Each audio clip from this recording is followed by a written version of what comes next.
Good morning. The committee will come to order. So I want to thank members for being here this morning. We have two items of committee business to address today before we go into the committee on the issues that are before us. But as far as the business is concerned, a resolution is to assign Representative Kennedy to subcommittees on the House Committee of Veterans Affairs and make other changes to the subcommittee membership, and a resolution to issue a subpoena to the Department of Veterans Affairs for the production of documents related to VA's implementation of Executive Order 14019. I now call up resolution appointing members of subcommittee offered by Representative Takano. The clerk will report. A resolution offered by Mr. Takano. The resolution was circulated in advance pursuant to committee rules, and without objection, the first reading is dispensed with, and the resolution is open to amendment at any point. Now, I recognize myself to explain the resolution. The resolution will appoint Representative Kennedy to the Subcommittee on Oversight and Investigation and the Subcommittee on Technology and Modernization. It also moves Representatives Cheflis McCormick to Subcommittee on Health and Representative Landsman to Subcommittee on Disability Assistance and Memorial Affairs. Now, I am pleased, obviously he's not here right now, to welcome Representative Kennedy to the Committee on Veterans Affairs, and I think he'll be a great member to have. We will recognize him if he gets in a little bit. So that is what is before us, and I now recognize Ranking Member for any comments he might have on this resolution. Thank you, Mr. Chairman. I'd like to take a moment to welcome the committee's newest member, Representative Timothy M. Kennedy from New York State.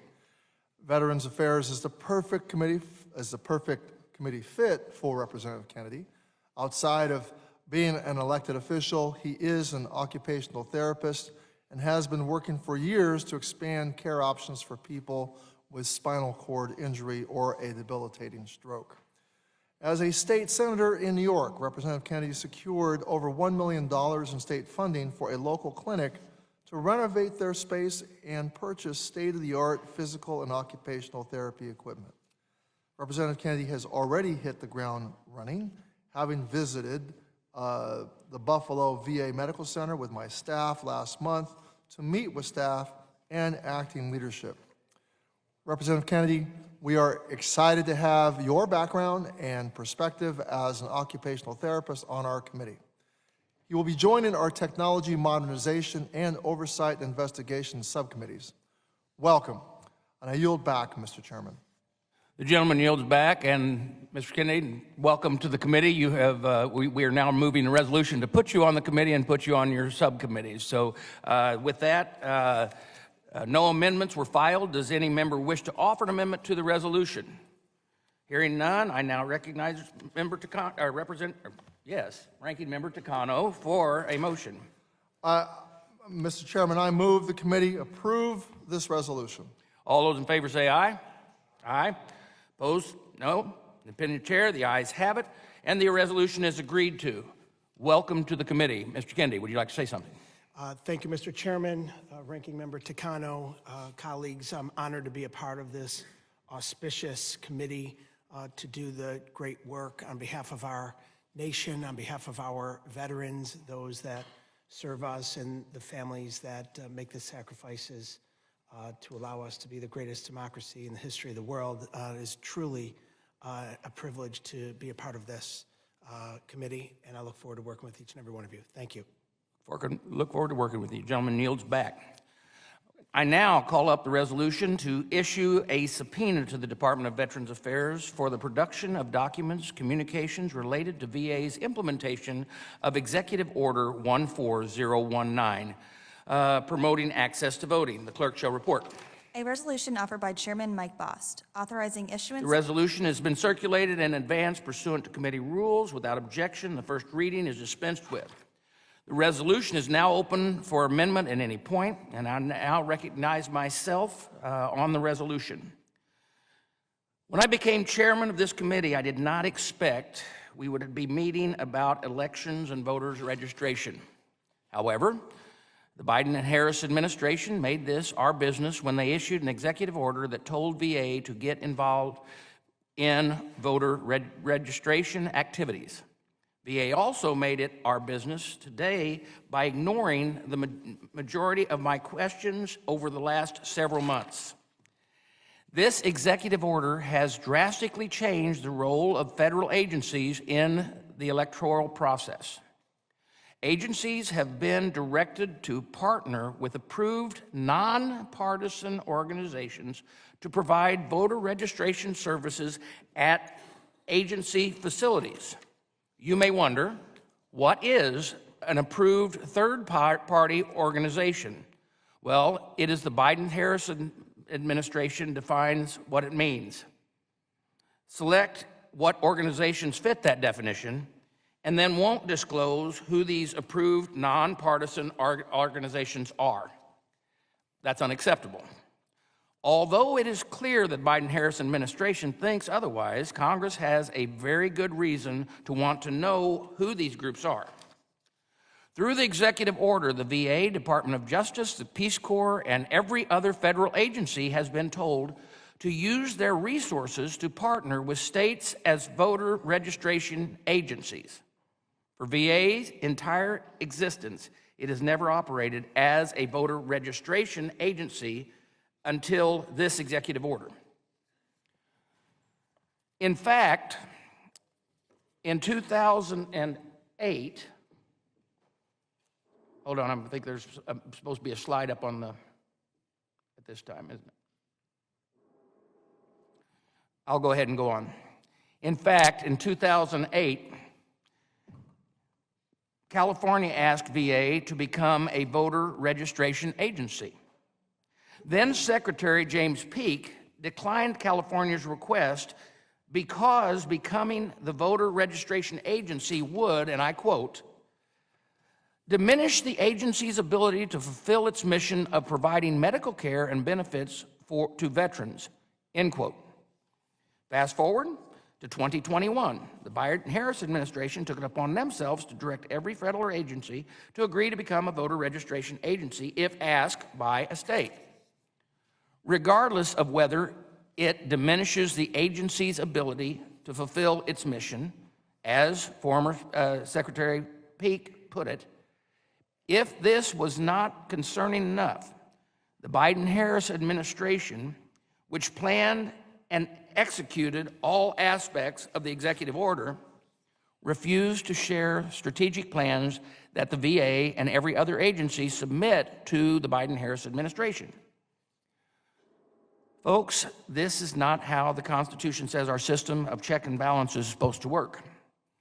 I've sent VA 3 letters asking straightforward questions about this executive order, and for nearly 3 months, VA has ignored most of them. Although the VA refused to explain themselves and won't answer my request,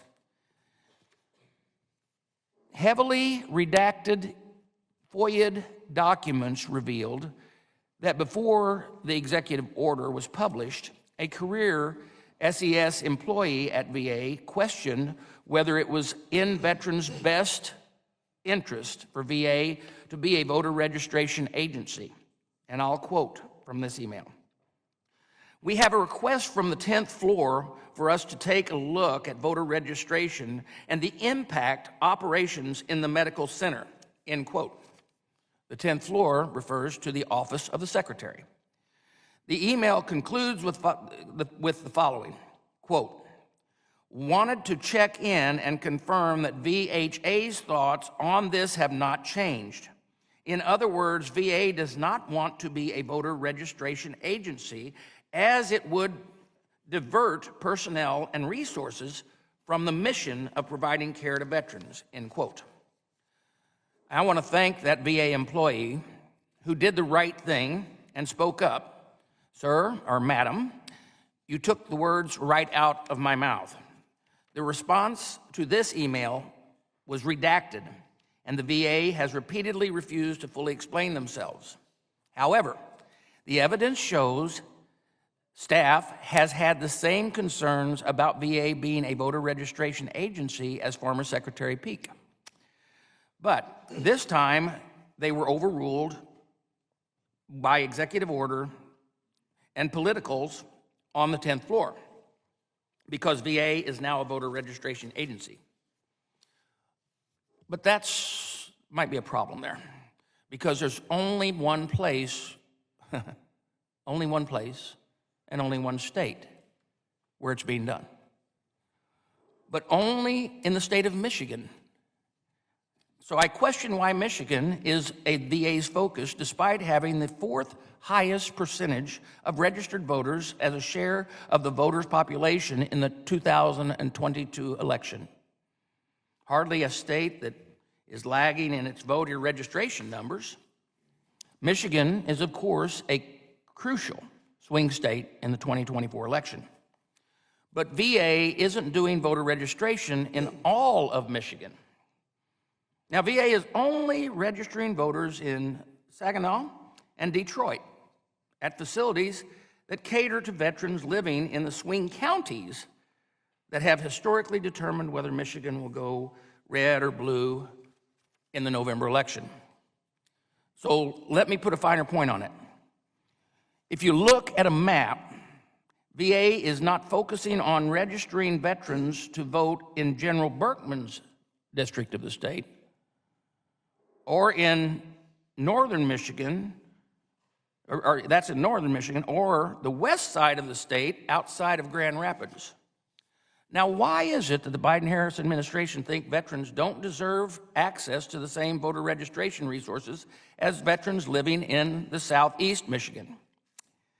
Michigan also happens to be the only state that the Small Business Administration is partnering with as well. It doesn't take a political scientist to figure out and understand why I would question about the arrangements and why it's happening. So I welcome a reason and a fact-based explanation for why VA is implementing this executive order in this manner. That's why I've sent the many letters. I've not got any answer back. That's why I've asked 3 times the results of the 2022 survey that was collected, that did collect data from veterans to help VA decide how to implement the executive order. And VA told veterans who filed the survey that they would use the data to, and I quote, inform congressional legislation and budgets, end quote. After repeatedly asking for the survey results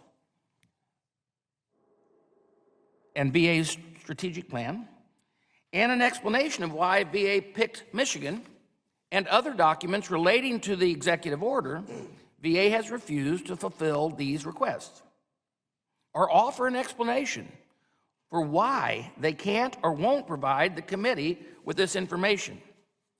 As a result, VA and, in large part, the White House actions are reasonably explain what the political motivation is. Registering, and I want to say this very, very clearly, and I'll say it twice to make sure you understand. Registering eligible voters, including veterans, and participating in the election process is a good thing.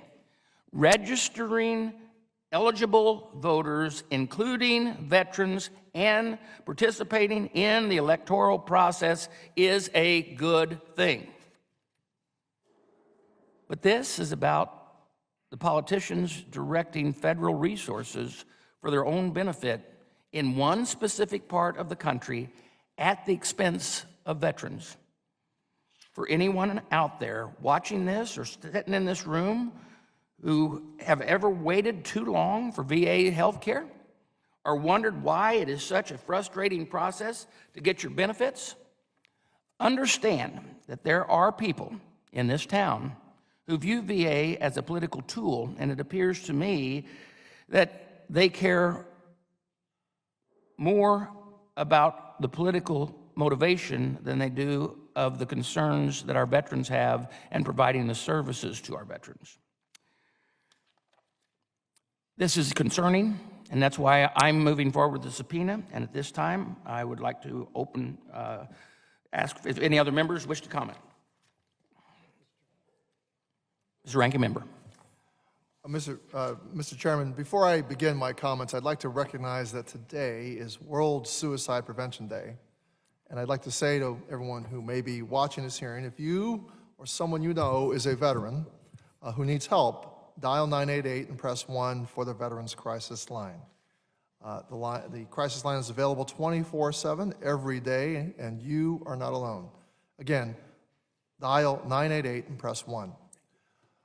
Well, good morning and thank you, Mr. Chairman. Prior to our January 11th vote to authorize a subpoena regarding documents in the committee's investigation into sexual harassment at VA, this committee had not voted to issue a subpoena since 2016, when I held the gavel during the last 2 years of the Trump administration.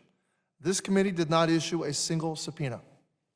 There were plenty of occasions we could have issued subpoenas for the sake of performance over real oversight, but we chose to put veterans over politics. We relied on the independence of the Inspector General to thoroughly identify and investigate wrongdoing, and we chose not to interfere with ongoing investigations to score press and media hits. Yet now, the Republican majority, this Congress, has threatened to subpoena VA on at least a dozen occasions for its supposed failure to comply with the majority's impossible requests.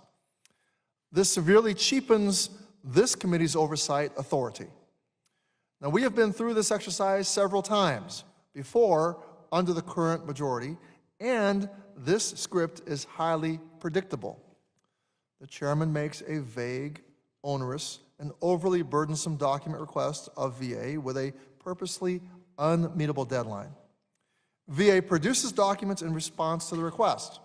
The majority doesn't like the answer they receive, screams that VA failed to meet their unmeetable deadline, and then threatens to, or in this case goes through with, issuing a subpoena to compel VA to produce documents they don't have, are already trying to produce, or have already produced.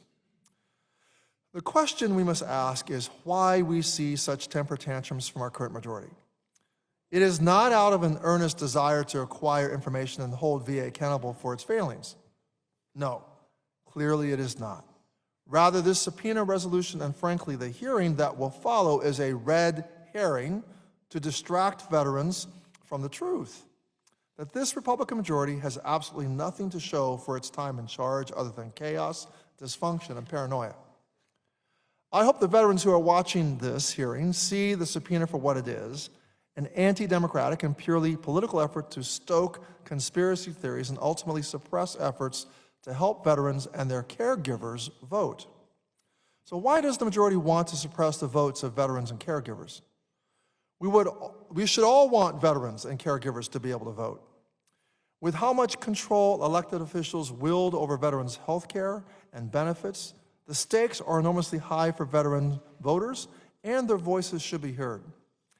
It is dumbfounding to me that my colleagues would take issue with veterans exercising their right to vote, a right they served and fought for and sometimes died to protect. The Heritage Foundation, the same organization responsible for Project 2025, is using the Republican-led committees across Congress to suppress voter access. They have literally published a public-facing memorandum outlining strategies to frustrate efforts to encourage Americans to exercise their fundamental right to vote.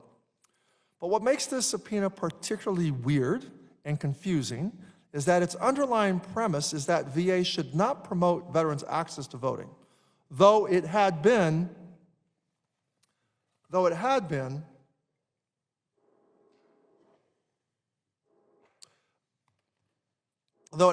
VA policy to do so since the Bush administration. This policy was most recently renewed during the Trump administration. Now, I want to say this again. This policy has been in place since the Bush administration, and it was renewed under the Trump administration. So it is not a radical departure from VA policy. Even weirder, the law underpinning this policy and President Biden's executive order has been in place for 30 years. The National Voter Registration Act explicitly allows states to request that federal agencies or non-governmental agencies accept the designation as a voter registration agency. Now, pursuant to this law, VA is partnering with the state of Michigan to be a voter registration agency, but VA has considered partnerships with Kentucky, Georgia, Hawaii, Pennsylvania, and Nevada to help veterans access the polls. Yet the majority is insistent that VA's efforts constitute electioneering or in some sort of partisan political effort to affect voting in swing states and districts. How is registering veterans to vote, no matter where they are, inherently partisan or political? Through a partnership with Michigan, VA is providing registration assistance to veterans in very limited circumstances when processing a change of address or during a public contact team appointment. VA employees were given training by state officials, which included a review of prohibited partisan political conduct while assisting veterans with registration as required by law. If my colleagues were so concerned with states and agencies following the letter of the National Voter Registration Act, why aren't they spending their time repealing that act? Instead, my colleagues are attacking VA for helping veterans register to vote. They are making a mockery of the committee's subpoena authority to the most anti-democratic end I've ever witnessed on this committee. And I'm frankly appalled that they have decided to go to these lengths to serve their political aims. This is not congressional oversight. This is voter suppression. In the hundreds of documents VA has already produced for the majority, there is nothing to indicate that VA has violated the law in any way. The only thing I'm concerned about in terms of VA actions here is why they are not doing more to register veterans to vote. Later this week, Congress is voting on the SAVE Act, which requires proof of citizenship before registering to vote in federal elections. The majority has no credible evidence that foreign citizens are voting in federal elections. In fact, this is already an illegal practice. But this majority has proven that it will never be deterred by facts or evidence. So it is no surprise that they are going to plow forward with this bill. I'm opposed to it, and I will be voting no. But what's shocking is that in their rush to block people from voting, my colleagues on the other side of the aisle have decided that blocking veterans from voting is just as important as blocking undocumented immigrants. This subpoena is a gross and obvious effort to stifle veteran voter registration. This is voter suppression. But again, it is also a red herring, a distraction from the majority's inability to lead, their inability to govern, and their inability to accomplish anything meaningful for veterans. I certainly do not have veterans banging on my door demanding to know why VA is helping veterans register to vote. However, I do have service members stationed overseas contacting my office saying that they need better access to voting, an issue that I'm working on. I also have veterans and their providers asking me what our plans are to ensure VA has the resources it needs to continue delivering health care and benefits to those who have earned them. So I must ask, who does this majority serve? Veterans or Project 2025? I also must ask, to what end is this exercise? I have yet to see my majority colleagues produce any legislation that actually addresses the issues we've spent countless hours of committee time considering in hearings to help improve VA. All I have seen is wasted time on deeply flawed bills that have no outlook for becoming law because they are Project 2025 pipe dreams that will do nothing to actually improve VA or help veterans. Mr. Chairman, using the subpoena authority of the committee to investigate conspiracy theories is beneath us and should never be considered. The committee must hold itself to the highest possible standard because abuse of the subpoena for political gain, especially when it implicates fundamental constitutional rights, is a very real risk. By fear-mongering and stoking conspiracies that VA is doing something nefarious by registering veterans to vote, my colleagues are showing how little they trust veterans to actually exercise their right to vote. But I will say to veterans, I know how smart you are and that you will see through the majority's partisan efforts, and I know how powerful you are as a voting bloc. I have seen it and felt it. It is important for everyone to participate in the electoral process, including veterans. And I encourage my colleagues to vote no on this subpoena resolution, and with that, I yield back. The gentleman yields back. General Berkman, you're recognized for 5 minutes. Thank you, Mr. Chairman. I'd like to thank the committee staff for their months of work on this important issue, especially for the state of Michigan. I wholeheartedly support efforts to improve voter registration and participation, especially among our veterans and their families. As I tell many of the constituents that I meet with, I don't care who you vote for, as long as you vote. I'm proud to represent the district that had the highest voter turnout last election, with nearly 390,000 voters showing up at the polls in 2022. However, when federal dollars and employees are involved in voter registration, full transparency is an absolute necessity. And much of the VA's implementation of Executive Order 14019 has raised red flags to those of us on the committee. This VA voter registry program is seemingly focused entirely on a key swing state, with sites exclusively placed in heavily Democrat voting areas and administered in cooperation with a Michigan Secretary of State that has been vocally opposed to one of the current presidential candidates. Any appearance of potential political bias must be thoroughly examined and explained so that we can be certain that public resources are not being used for partisan gain. There are several critical questions that remain unanswered despite the committee's work and requests for information so far. Number one, why was Michigan the only state selected for this program? Number two, why has VA voter registry sites only been rolled out in Detroit and Saginaw and not in facilities like Iron Mountain up in the Upper Peninsula? Number three, how are VA employees being trained in communicating with voters? And lastly, and just as important, are these new operations at all hindering VA's ability to deliver care, quality care to Michigan's veterans? The documents being subpoenaed today are critical to answering those questions. I'd also like to point out that this step would not be necessary if VA or the Michigan Secretary of State had been forthright in their responses to the committee. Put simply, if there's no cause for concern, then show us. Or said a slightly different way, if it walks like a duck and quacks like a duck, there's a pretty darn good chance it's a duck. Don't call it a goose. Michiganders and the American people deserve certainty, which can only be done and accomplished with transparency from the VA. I urge my colleagues to support the resolution, and I yield back. Gentleman yields back. Does anyone else seek recognition? Sure. Oh, thank you, Mr. Chair. This is something that's come up in committees across this Congress, this subpoena, pursuing subpoenas to get into voter registration efforts. It's deeply disturbing, and I do wonder if the majority would step back for a minute and hold off on the subpoena, or join us in saying to the VA, look, this is great. We want to see veterans registered. We want to see the VA register as many veterans as humanly possible. They tried to partner with other states, as I understand it. Let's figure out a way to work together to make sure that other states are joining in, and it's not just Michigan. But this is a quintessential moment. Let me back up. This is a very important moment for our democracy.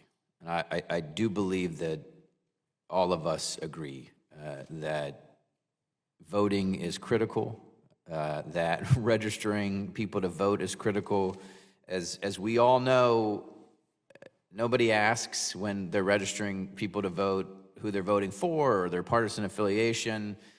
I've checked the Michigan voter registration form. It's the same as ours in Ohio. It asks for basic information, name, number, address, those kinds of things. It does not say who you're voting for. It doesn't, ask you to say, whether you're a Democrat or Republican or anything like that. It's just asking anyone who's in contact with anyone, whether it's the VA or When I was at City Hall, we were asking our rec centers and no matter what neighborhood they were in, you know, encourage people to vote. We want to enfranchise everybody. We want everyone to participate. The stronger our democracy is, the better, period. And the more people that vote, the better, the stronger our democracy. And I really think it's a bad idea to issue a subpoena asking the VA to get into why they're helping register veterans to vote, or making sure their veterans are registered to vote so that their votes are counted. It's a bad idea in that most people will see it for what it seems to be, which is voter intimidation. This idea that we're going to scare folks at the VA or at the SBA, because we did this in the SBA or whatever agency. We're going to scare public employees away from encouraging veterans to ensure that they're registered. That's what it'll look like to a lot of people. And I think there's enough folks here to say, like, hey, let's take a deep breath, let's take a step back. They don't have to issue subpoena, have the VA secretary come back in and, you know, say what happened in Kentucky, why did they say no, what happened in the other states, why did they not partner, what can we do as representatives from these states to get every state,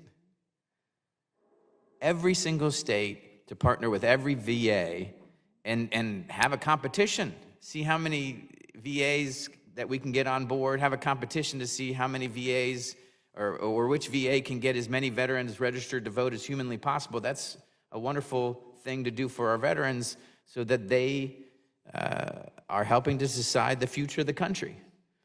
That's a different path and one I encourage the majority to take. Thank you. Dr. Melmricks. Thank you, Mr. Chair. I had no intention in speaking on this, but first and foremost, every single person on this dais has been sworn an oath to protect the Constitution and to uphold the Constitution. And the last time I checked, states have the authority to conduct elections, not the federal government. It is the provision of the states. If, in fact, you want the federal government to participate in the election process, then pass a law, not an executive order. I don't recall having a vote come up when the minority party was in the majority in 2021 and 2022, asking for the federal government agencies to participate in conducting voter registration, number one. Number two, I heard the ranking member say that the majority party here is trying to block illegal immigrants from voting. Is it not a felony for illegal immigrants to vote? And should not every single person who has sworn an oath to protect the Constitution and defend it, shouldn't we all be trying to prevent illegal aliens from voting? With that, I yield. Representative, which one?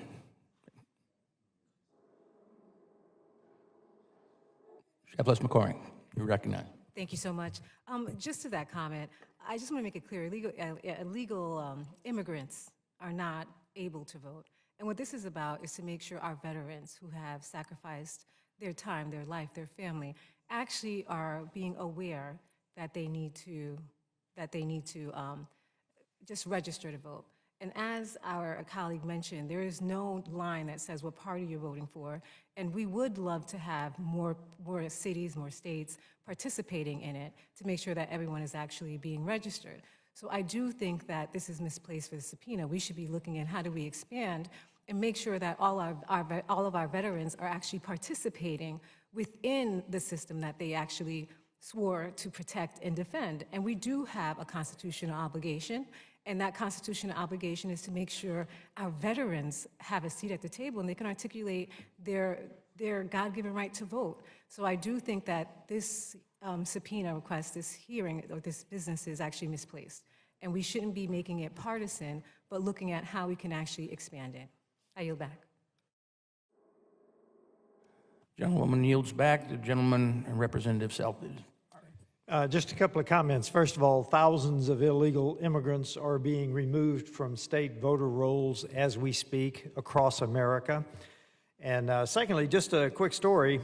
During the August work period, I was handed something from something called the Voter Participation Center, and this goes well beyond the VA, because the Voter Participation Center in Texas, and I realize Texas is not being addressed here, it was filled out, completely filled out. All it required was a signature of a 16-year-old high school girl. I'm concerned with the basis of who they are partnering with across America, to include Michigan. I question the very organizations because they all kind of have a voter participation in their title, and I yield back. Gentleman yields back. Representative Ramirez. Thank you, Chairman. I'm going to yield for 30 seconds to my colleague here to the right, and then I'll go back. Thank you very much. I appreciate it. I just want to clarify a couple things. One is that if an illegal immigrant or somebody here, undocumented immigrant, somebody here who's not here legally, but the language is important because it's so demeaning and unnecessarily disparaging. Just talk about folks that are here either legally or not. But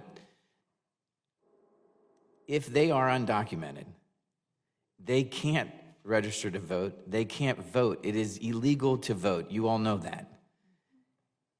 It is already the law. Now, here is the part that gets me. If they are, and I'm sorry, you only gave me 30 seconds, I apologize. If all of think about this, why would they try to go register to vote? You know what would happen if they tried to go register to vote? They go home. No one is trying to do this.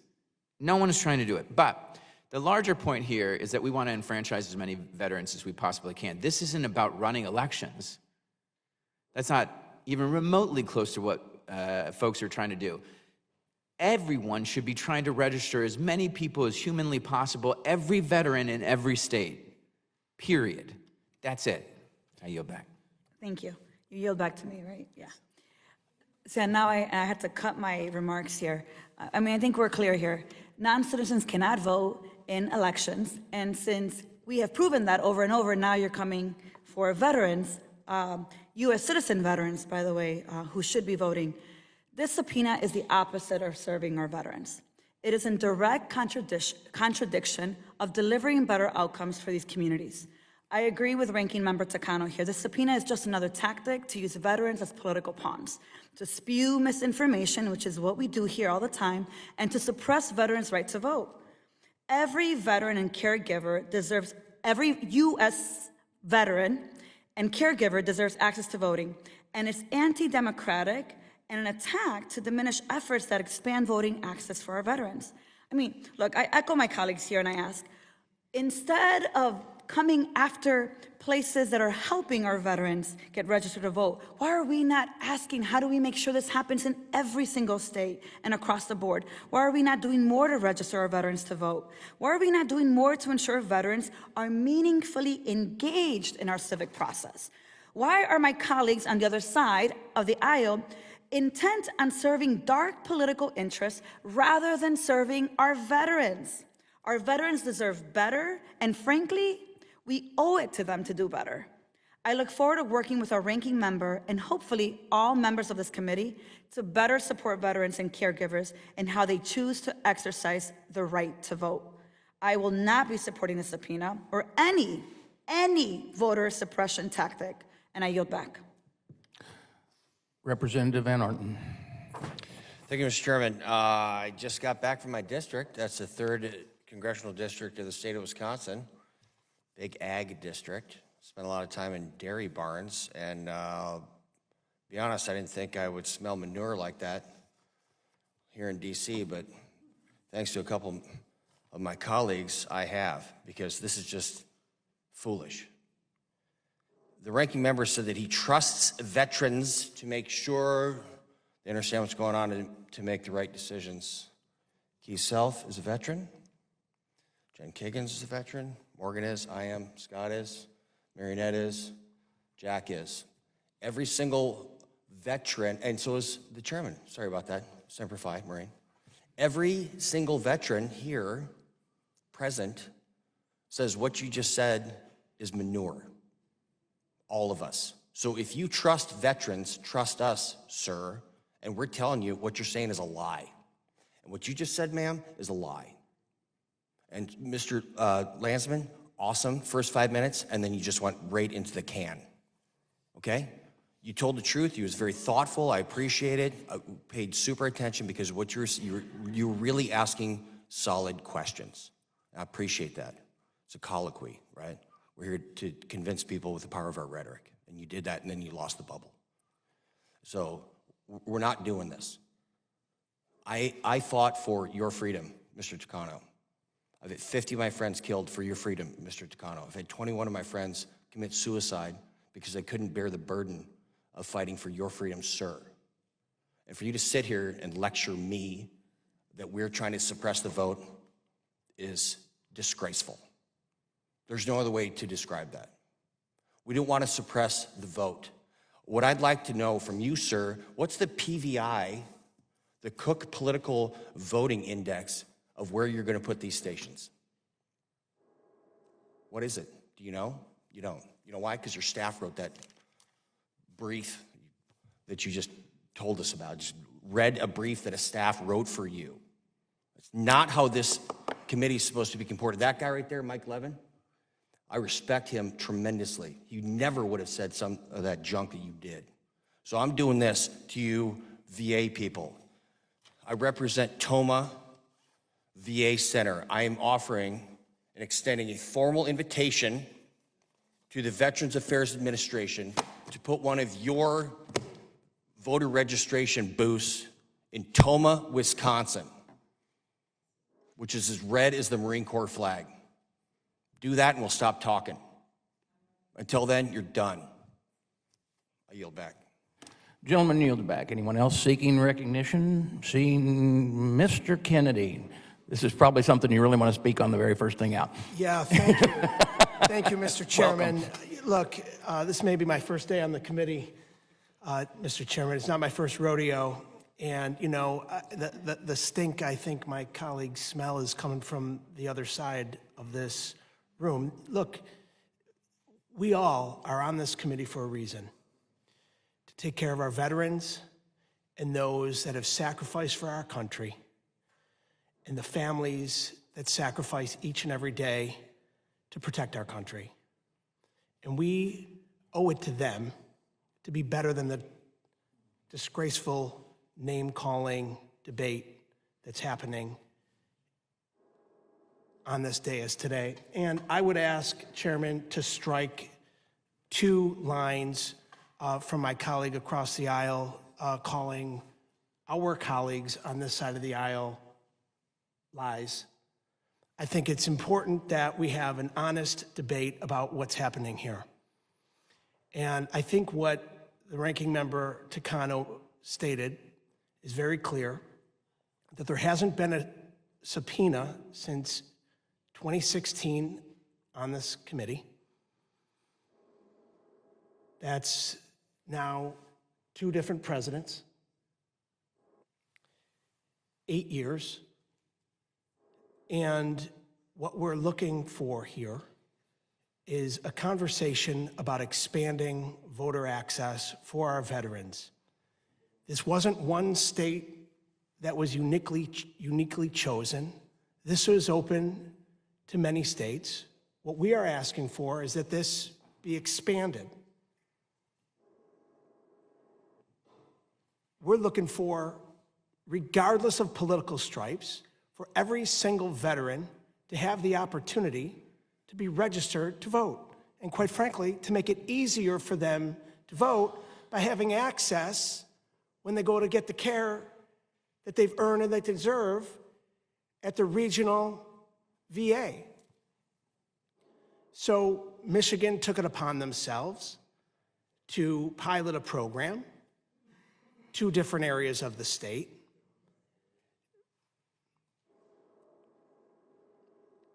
It can be expanded. It ought to be expanded. And I think everyone on this side of the aisle agrees with that. It sounds like my colleagues on the other side of the aisle would agree with that as well. I would ask, before we waste the time of this committee any further, that we consider tabling this subpoena, have a real conversation about how we can expand voter access for veterans and, quite frankly, veterans' families across America, in every state, in every region, in every political stripe, and have an honest debate about how we can actually do that. I yield back. Mr. Chairman, be recognized, please. Mr. Mr. Kennedy, thank you. I would be more than willing to strike from the record the 2 lines where I called my colleagues say that they were lying. I apologize for that. On the 2 conditions. Every member of this committee is issued a floor plan of the Cannon office building and a watch so that they can show up to a committee hearing on time.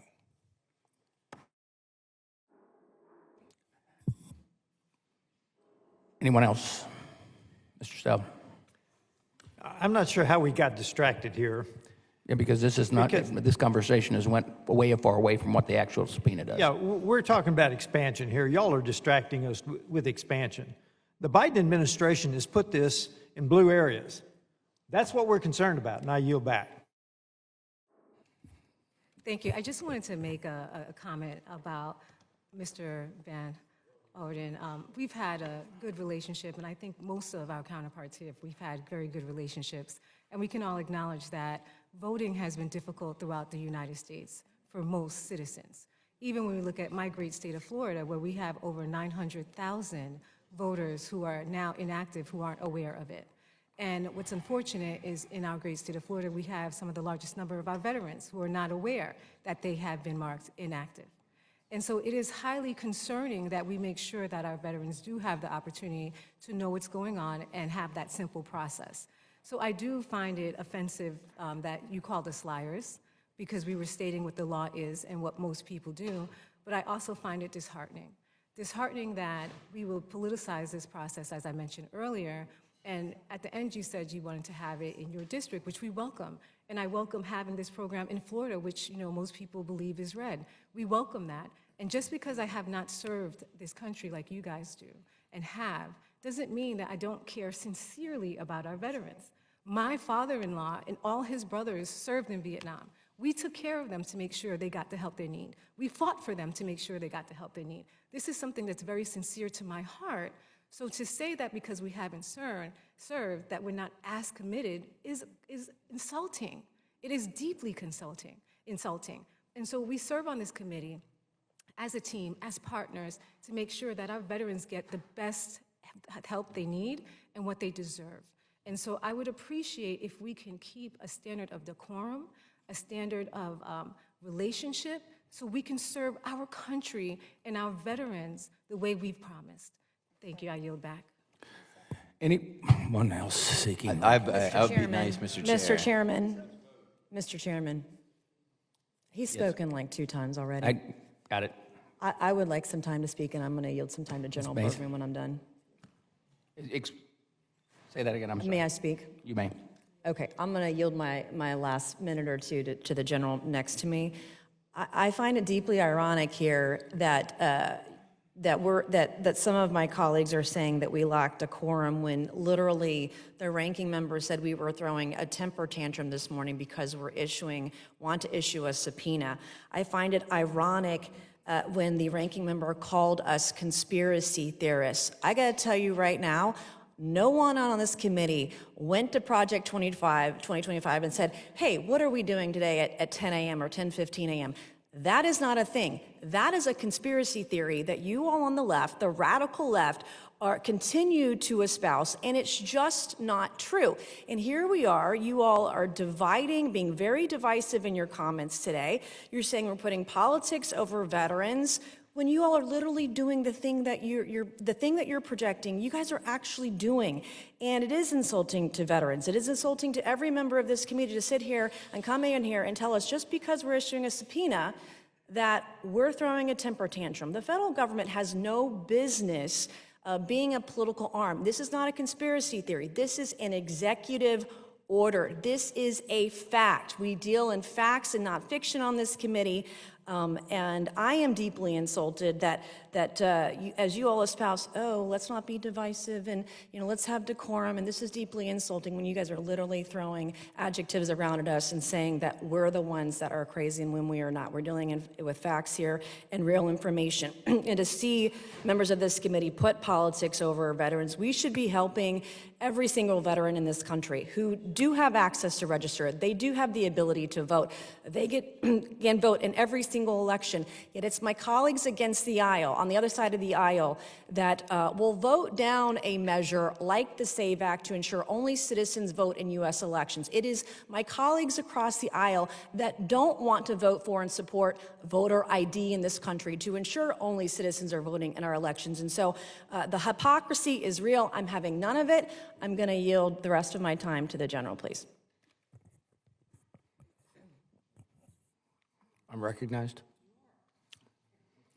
Well, I would like to associate myself with a comment, one of the comments made. You'll know why in a second. I was raised by a Minnesota farm girl, and I'm married to an Iowa farm girl. So on a hot August day, I can tell you the difference between pigs, chickens, cows, whatever, just by that aroma that I see in the fields that I grew up in, okay? Now, having said that, we are here, and this resolution is about, for one reason, why only Michigan, and more finitely, why only Southeast Michigan? And I yield. Mr. Levin. Well, I just wanted to first say that I respect everybody on this committee, and I think that I hope everybody here wants to put veterans over politics. That's why we serve on this committee. I will say, I think if anything untoward is happening, we all want to get to the bottom of it, I hope, and find out without fear or favor if there are things that need to be explored. That being said, it's my understanding after speaking with our staff that VA had agreed to provide all of VA's communication with Michigan and any other state pertaining to this matter, whether it's about voting or copies of any relevant information. That compromise was discussed and was rejected, which I find unfortunate. I think it's important to just explain that, and you can take it or leave it, but I think that's an important fact, not in evidence to this point, and I'll yield back. Can we stop? Yes, I will be very nice too. This is okay. Very quickly. Hopefully. Because I think I can clear some things up here whenever I... No problem. I do want to just focus on the expansion piece because Mr. Van Orden, the idea of putting a booth in the Tomaha, Wisconsin VA, all in, this is what we should be working on. I mean, and I do appreciate your comments that the first 5 minutes it was, let's have a dialogue, okay. Let's talk. But I do want us... You've been given 3 times. Yeah, this is an important debate. I mean, I understand, Mr. Chair, you want to move on, but like this is, and I know you guys have something to do, whether or not our veterans are getting help across the board in terms of, including registering to vote is really important. I think the subpoena is a mistake. I do. I think this is a very bad mistake. However, I'm saying we should work together to expand. Thank you, and I yield back. All right. As the chairman, I'm going to cut this off. And here's what I'm going to say. One thing I agreed with on Van Orten is that if everybody was here on time, you would have heard my opening statement. And in my opening statement, if you would have been here and listened, I stated that in my remarks that registering eligible voters, including veterans and participating in the election process, is a good thing. Now, in response to this subpoena and why we're doing it, this committee has subpoena power, as does every committee in this Congress. To the comment that we don't do this on a regular basis, we don't do it on a regular basis because normally we get the answers to us so that we can make our decisions of oversight. The reason that, and I'm going to explain this, I don't know what your staff heard, but I'm going to tell you what my staff was told. Their feet were being drugged, they were not giving us the information, and we have asked for it for 3 months, and that's why we're bringing it forward, and as chairman, that's my responsibility to do that. As far as incurring and blocking anyone from voting, I do want everybody to vote. Once. I come from Illinois, and sometimes they vote several times. And I want them to be alive, but that's a whole different story. Let me also say this. There's been a lot of rhetoric thrown back and forth here. The real issue is we are requesting information from an agency because we are the oversight committee of that agency. And when we ask for that information, it should be sent to us so that we can make decisions. And also, in response, trust me when I tell you what we're doing here is not a temper tantrum. If you want me to show you a temper tantrum, you simply have to have a video, and you can play the one that I threw on the Illinois House floor years ago. It's entertaining, to say the least. It's about 90 seconds, and it's well worth a watch.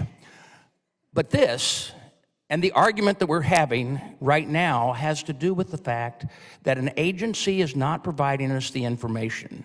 Therefore, with no amendments, any other amendments were filed, does any member wish to offer an amendment to the resolution? Hearing none. I now recognize Representative Berkman for a motion. Mr. Chairman, I move that the committee approve the resolution to issue a subpoena to the Department of Veterans Affairs to obtain the documents and communications specified in such resolution. All those in favor say aye. Aye. All those opposed? No. In the opinion of the chair, I will request a roll call. Mr. Chairman. Aye. Mr. Chairman, aye. Mr. Adewagen. Mr. Adewagen. Mr. Bergman. Aye. Mr. Bergman, aye.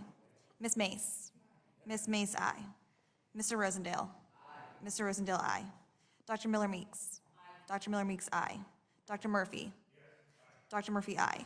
Mr. Franklin. Aye. Mr. Franklin, aye. Mr. Van Orden. Aye. Mr. Van Orden, aye. Mr. Luttrell. Mr. Luttrell. Mr. Siscomani. Aye. Mr. Siscomani, aye. Mr. Crane. Mr. Crane. Mr. Self. Mr. Self, aye.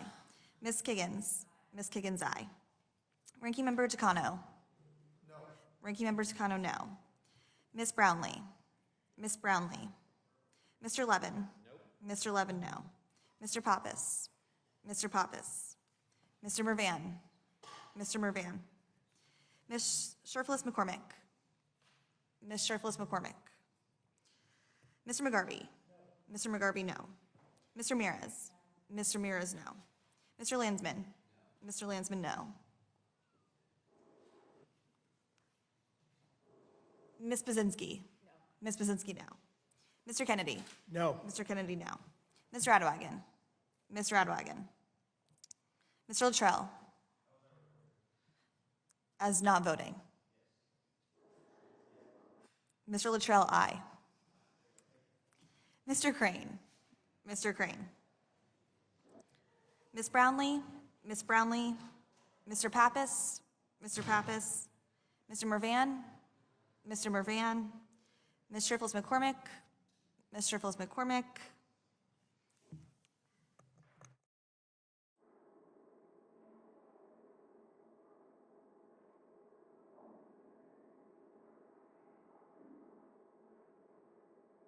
Mr. Chairman, the vote is 12 yeas and 7 noes.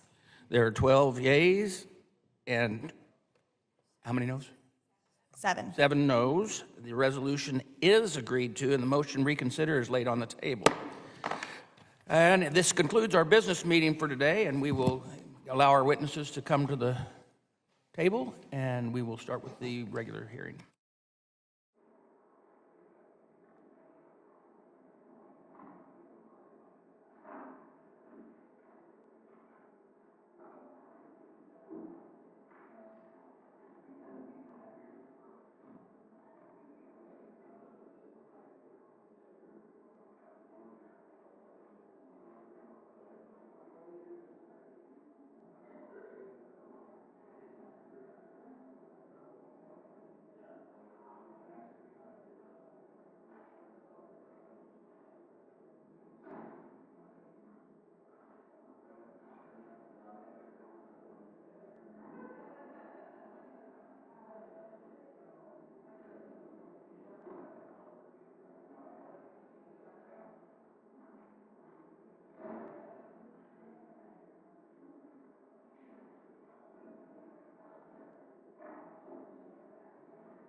committee will come to order.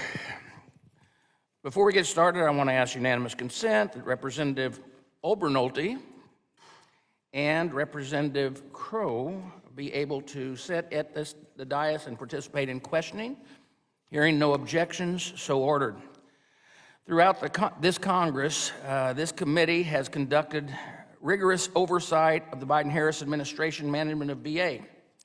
It is our bipartisan responsibility to make sure VA is properly serving veterans, period.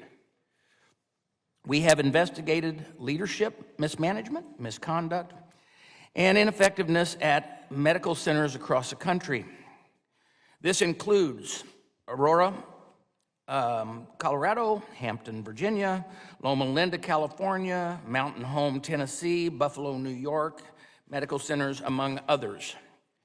The committee has also examined allegations of individual misconduct, including sexual harassment against senior leaders throughout the VA.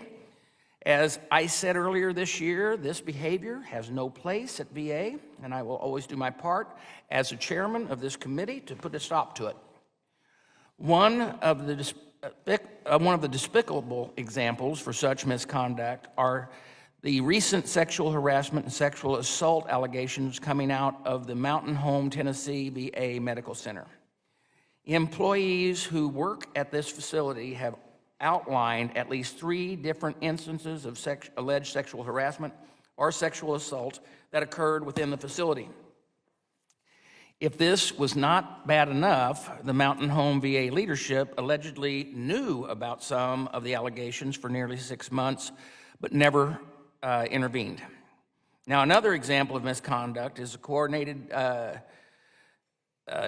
decision by senior leaders to give critical skill incentives bonuses to nearly every VA central office executive. As chairman, I have also encouraged whistleblowers to expose waste, fraud, and abuse of resources and violations of law and policy.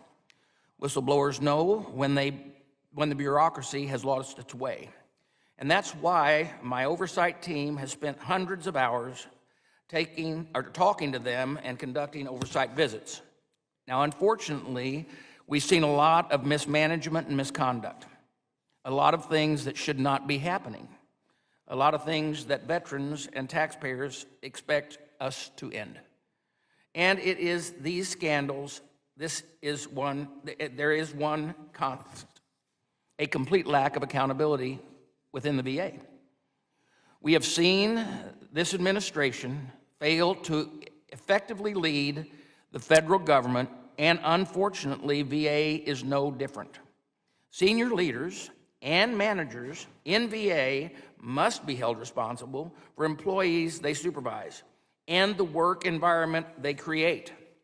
Setting a positive example for employees on how to properly serve our veterans is not optional. But time and time again, when VA leaders and management are inept, commit misconduct, or create hostile work environments, they are never held accountable. Instead, such leaders are left in place and collect a healthy paycheck until Congress, the Inspector General, or the press find out. But even then, offenders usually get shuffled to another office to cause more problems while still collecting the same large paycheck.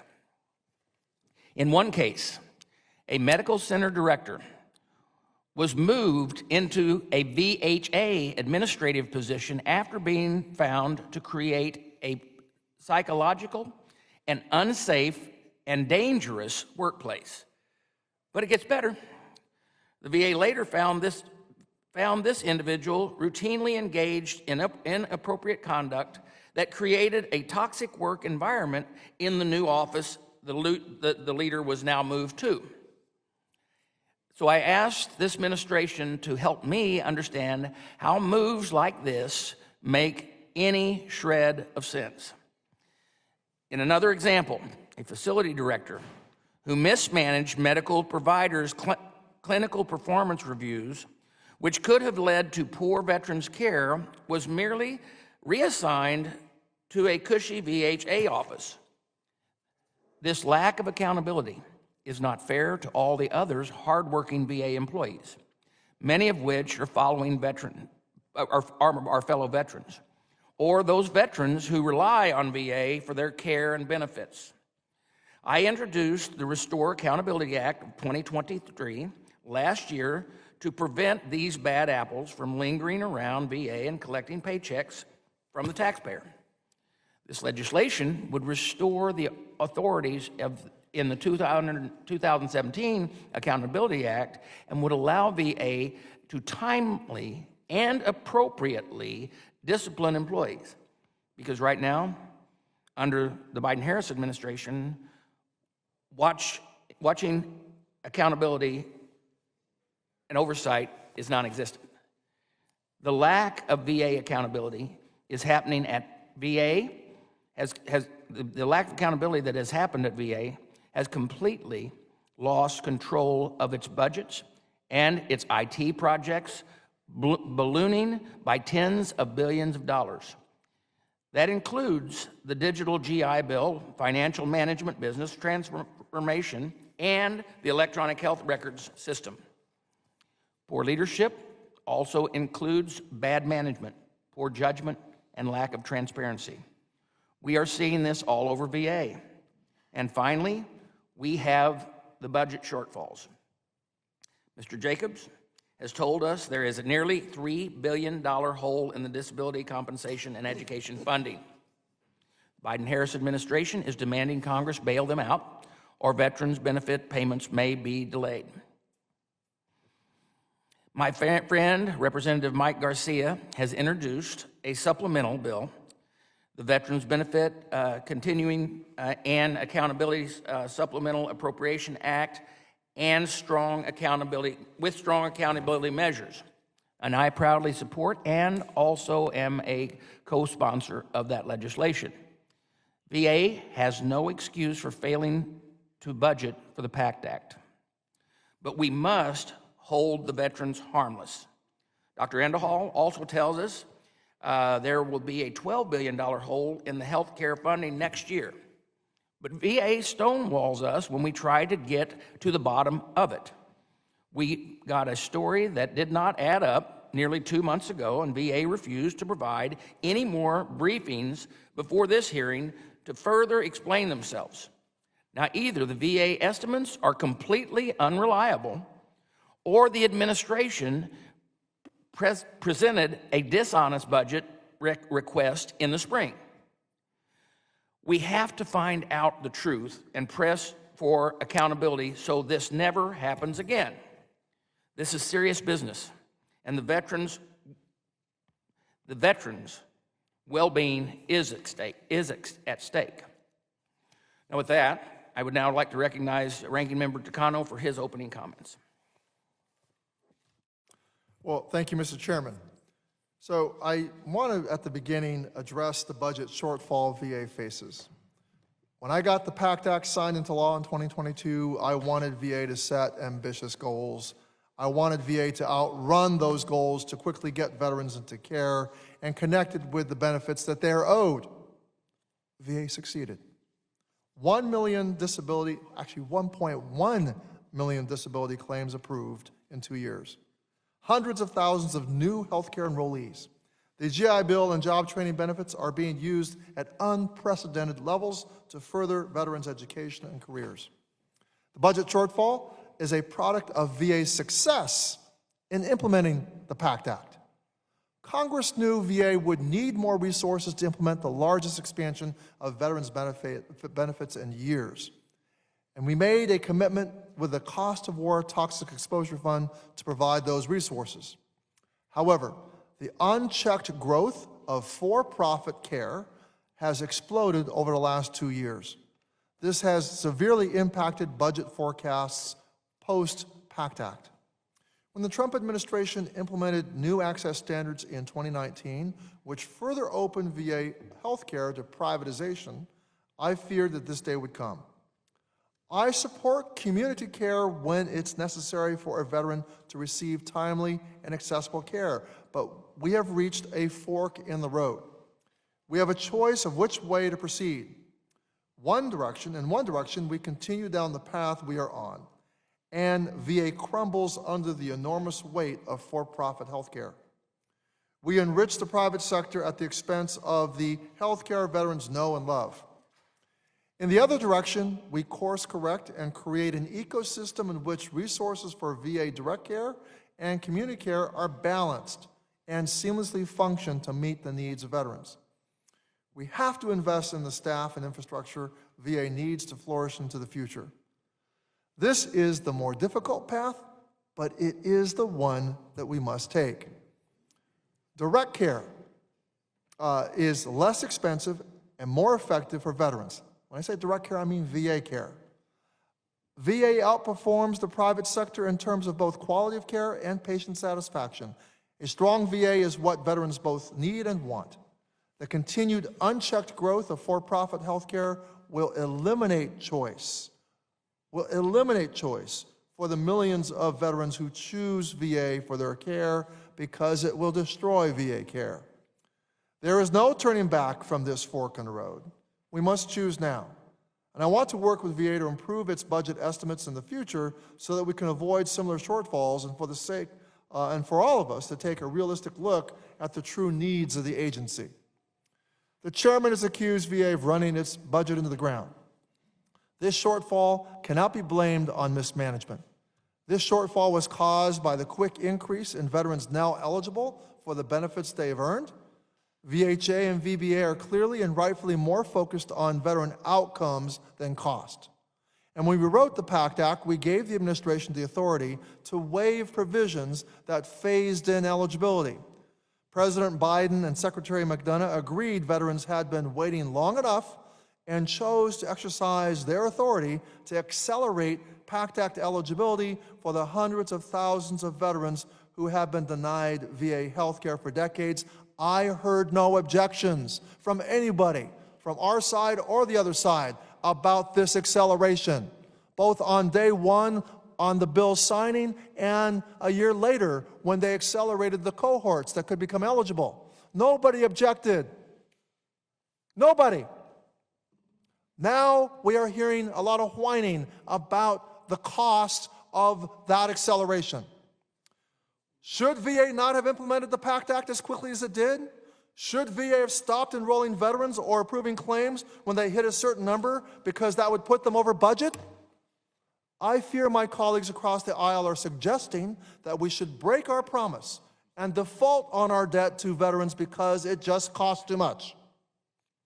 My priority as the ranking member of this committee is to ensure VA is where all eligible veterans choose to receive world-class health care. That means fighting for the budget VA needs to grow its staff and address its aging infrastructure. It also means extensive oversight of facilities and programs when issues arise, not just finger-pointing and press releases. However, this is all part of the majority's long game to reduce VA to ruins, which is clearly laid out in Project 2025 as it was in the Heritage Foundation's budget blueprints in 2017 and 2021. And I'll point to the poster behind me. The first step of this game plan is to tell veterans not to trust VA. My majority colleagues have spent almost all of their time in Congress, while they were in control of this Congress, wielding this committee's oversight authority to undermine confidence in VA instead of passing legislation to actually improve it. They issue press releases that slam, bash, grill, and blast the Biden administration, or should I say the Biden-Harris administration, since for some reason they have only started recently adding the vice president to their attacks. How timely. The second step is to starve VA of resources. And as we know, due to the massive success of the PACT Act, more veterans than ever are now enrolled in VA health care. Because of the access standards put in place by the Mission Act, VA needs to keep wait times for appointments low for veterans to receive their care at VA. To push wait times down, VA needs to hire more clinical staff. To hire more clinical staff, VA needs competitive salaries. To be more competitive in the market, VA needs the authority and the budget to pay clinicians what they deserve. But when VHA is spending at least a third of its healthcare budget on referring veterans care into the private sector, those dollars end up in the pockets of providers who sometimes are earning as much as 3 times what VA employees earn. Salary caps are driving clinicians away from VA, and when VA doesn't have the clinical staff needed to see patients, wait times increase, and then VA is forced to send even more care into the community. VA's aging infrastructure also has a direct effect on wait times, and VA is similarly put in the position of choosing between upgrading its facilities, opening new ones closer to where veterans live, or paying for private care, and that cycle of resource starvation continues. The third step in the Republican plan to destroy VA is to privatize more care. My colleagues are intent on opening the aperture to private care even more, to continue the community care eligibility expansion started in the Trump-era Mission Act. Their solution is to always send veterans to the private sector and never to invest in VA employees or facilities. And finally, the cycle restarts. The rinse, rinse, and repeat. The majority continues its attacks and tells veterans not to trust VA. As has been my concern while sitting through nearly an entire Congress of oversight hearings led by the Republican majority, I fear that we have different views of what accountability at VA is and should be. My colleagues see accountability as the firing of any employee who is alleged to make a mistake, whether the facts are there to support the allegations or not. I submit we cannot fire our way to success, and every employee is afforded the constitutional right to due process. A show trial in this hearing room is not due process.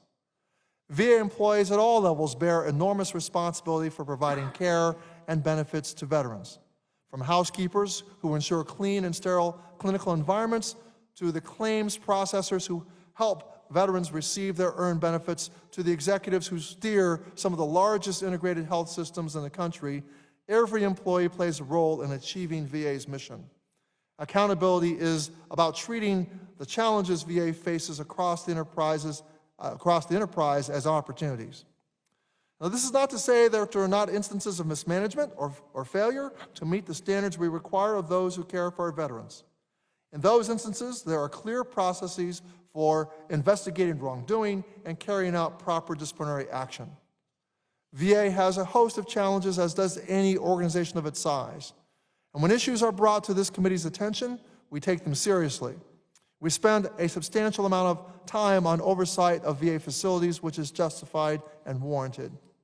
However, as I stated earlier, the amount of VA's budget supporting for-profit health care has risen significantly, with the VA on track to spend almost 3 times as much on community care as it now did before Trump's Mission Act was implemented. Yet, the Republican majority has not dedicated a single oversight hearing to for-profit health care since they've held the gavel. Not a single oversight hearing on for-profit health care since they've held the gavel. Instead, my Republican colleagues have pushed back and thwarted every attempt at greater accountability for-profit health care. At a time when more veterans get their care from non-VA providers than ever before, it is dangerous for us not to extend our focus on access, patient safety, and accountability to taxpayer-funded care received outside VA. The Government Accountability Office and Inspector General have sounded the alarm in report after report. But this Congress has stood idly by and sent more dollars out to these for-profit healthcare systems without even asking if veterans are getting adequate or timely care, and if this is a good return on the taxpayer's investment. Today, my colleagues are using VA's budget shortfall and other challenges to chip away at the public's faith in the agency. They won't be satisfied until it is merely a shell that pays the bills and nothing more. In other words, they want to voucherize VA healthcare. We are going to spend this hearing, like we have all the others, with loud, screaming demands for people's heads. And where does that leave us? No meaningful change and no solutions from this committee for veterans. I'm going to use this hearing to meet my congressional responsibility, which is to gather information and to use it to develop and improve policies that strengthen VA so that it remains the best place for veterans to receive care, and it is what they are owed. Thank you, and I yield back. Thank you, Mr. Kano. And with that, we want to now turn to our witnesses' testimonies. Testifying before us today, we have the Honorable Michael J. Missel, Inspector General of the Department of Veterans Affairs. From the VA, we have Undersecretary Sharif Endahal and Undersecretary for Benefits Joshua Jacobs and Mr. Edward Murray, Acting Assistant Secretary for Management and the Chief Financial Officer. Will the witnesses please rise and stand and raise their right hand? Do you solemnly swear that the testimony you're about to provide is the truth, the whole truth, and nothing but the truth? Thank you. You may have your seats. Let the record reflect that the witnesses answered in the affirmative. Mr. Missel, you are recognized for 5 minutes to provide your opening testimony. Thank you for being here. Thank you. Chairman Bost, Ranking Member Takano, and members of the committee. The Office of Inspector General is committed to conducting oversight work that improves the lives of veterans and their families and ensures that VA is a good steward of financial resources. For VA to be as successful as possible, it must hold its leaders and staff at every level accountable for their actions.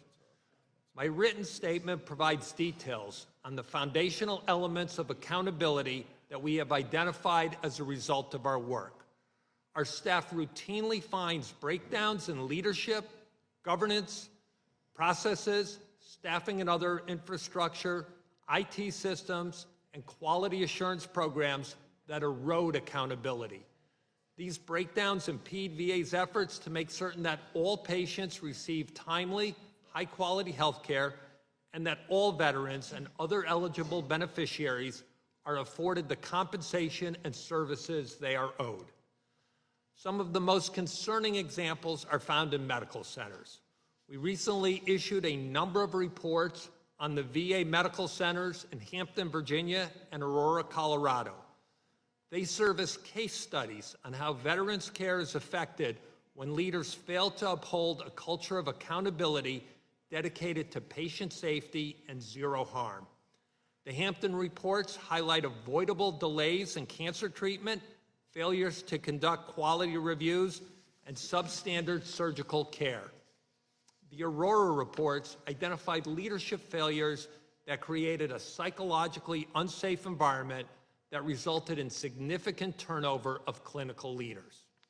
In a system as large as VHA, we recognize that mistakes happen. The real test is how VHA leaders at the facility, VISN, and central office levels respond to these mistakes and aggressively work to prevent them from recurring. When leaders act with urgency and transparency and hold themselves and their staff accountable to identified failures, the system can improve for the veterans it serves. We have also recently testified and published reports on quality assurance weaknesses within VBA that affected both beneficiaries and VA's stewardship of taxpayer dollars. Other recent oversight work has spotlighted how leadership failures led to the improper award of $10.8 million in critical skills incentives to nearly every VHA and VBA senior executive working in VA's central office. And next week, OIG staff will testify on the pause of the program integrity tool, which has led to significant financial consequences for VHA and challenges to uncovering fraud, waste, and abuse. When I testified before this committee last year, I discussed the OIG's goal to continue to provide the department with the information and recommendations to not only improve the services, programs, and operations, but also to enhance accountability. Our auditors, healthcare inspectors, and investigators, both criminal and administrative, are conducting the most impactful work possible to achieve this goal. Our findings and recommendations are typically a roadmap for other facilities and offices across VA to assess their own risk and help prevent or correct similar problems or deficiencies that have gone undetected or unaddressed. We recognize that changing the culture of a massive organization takes time and sustained effort.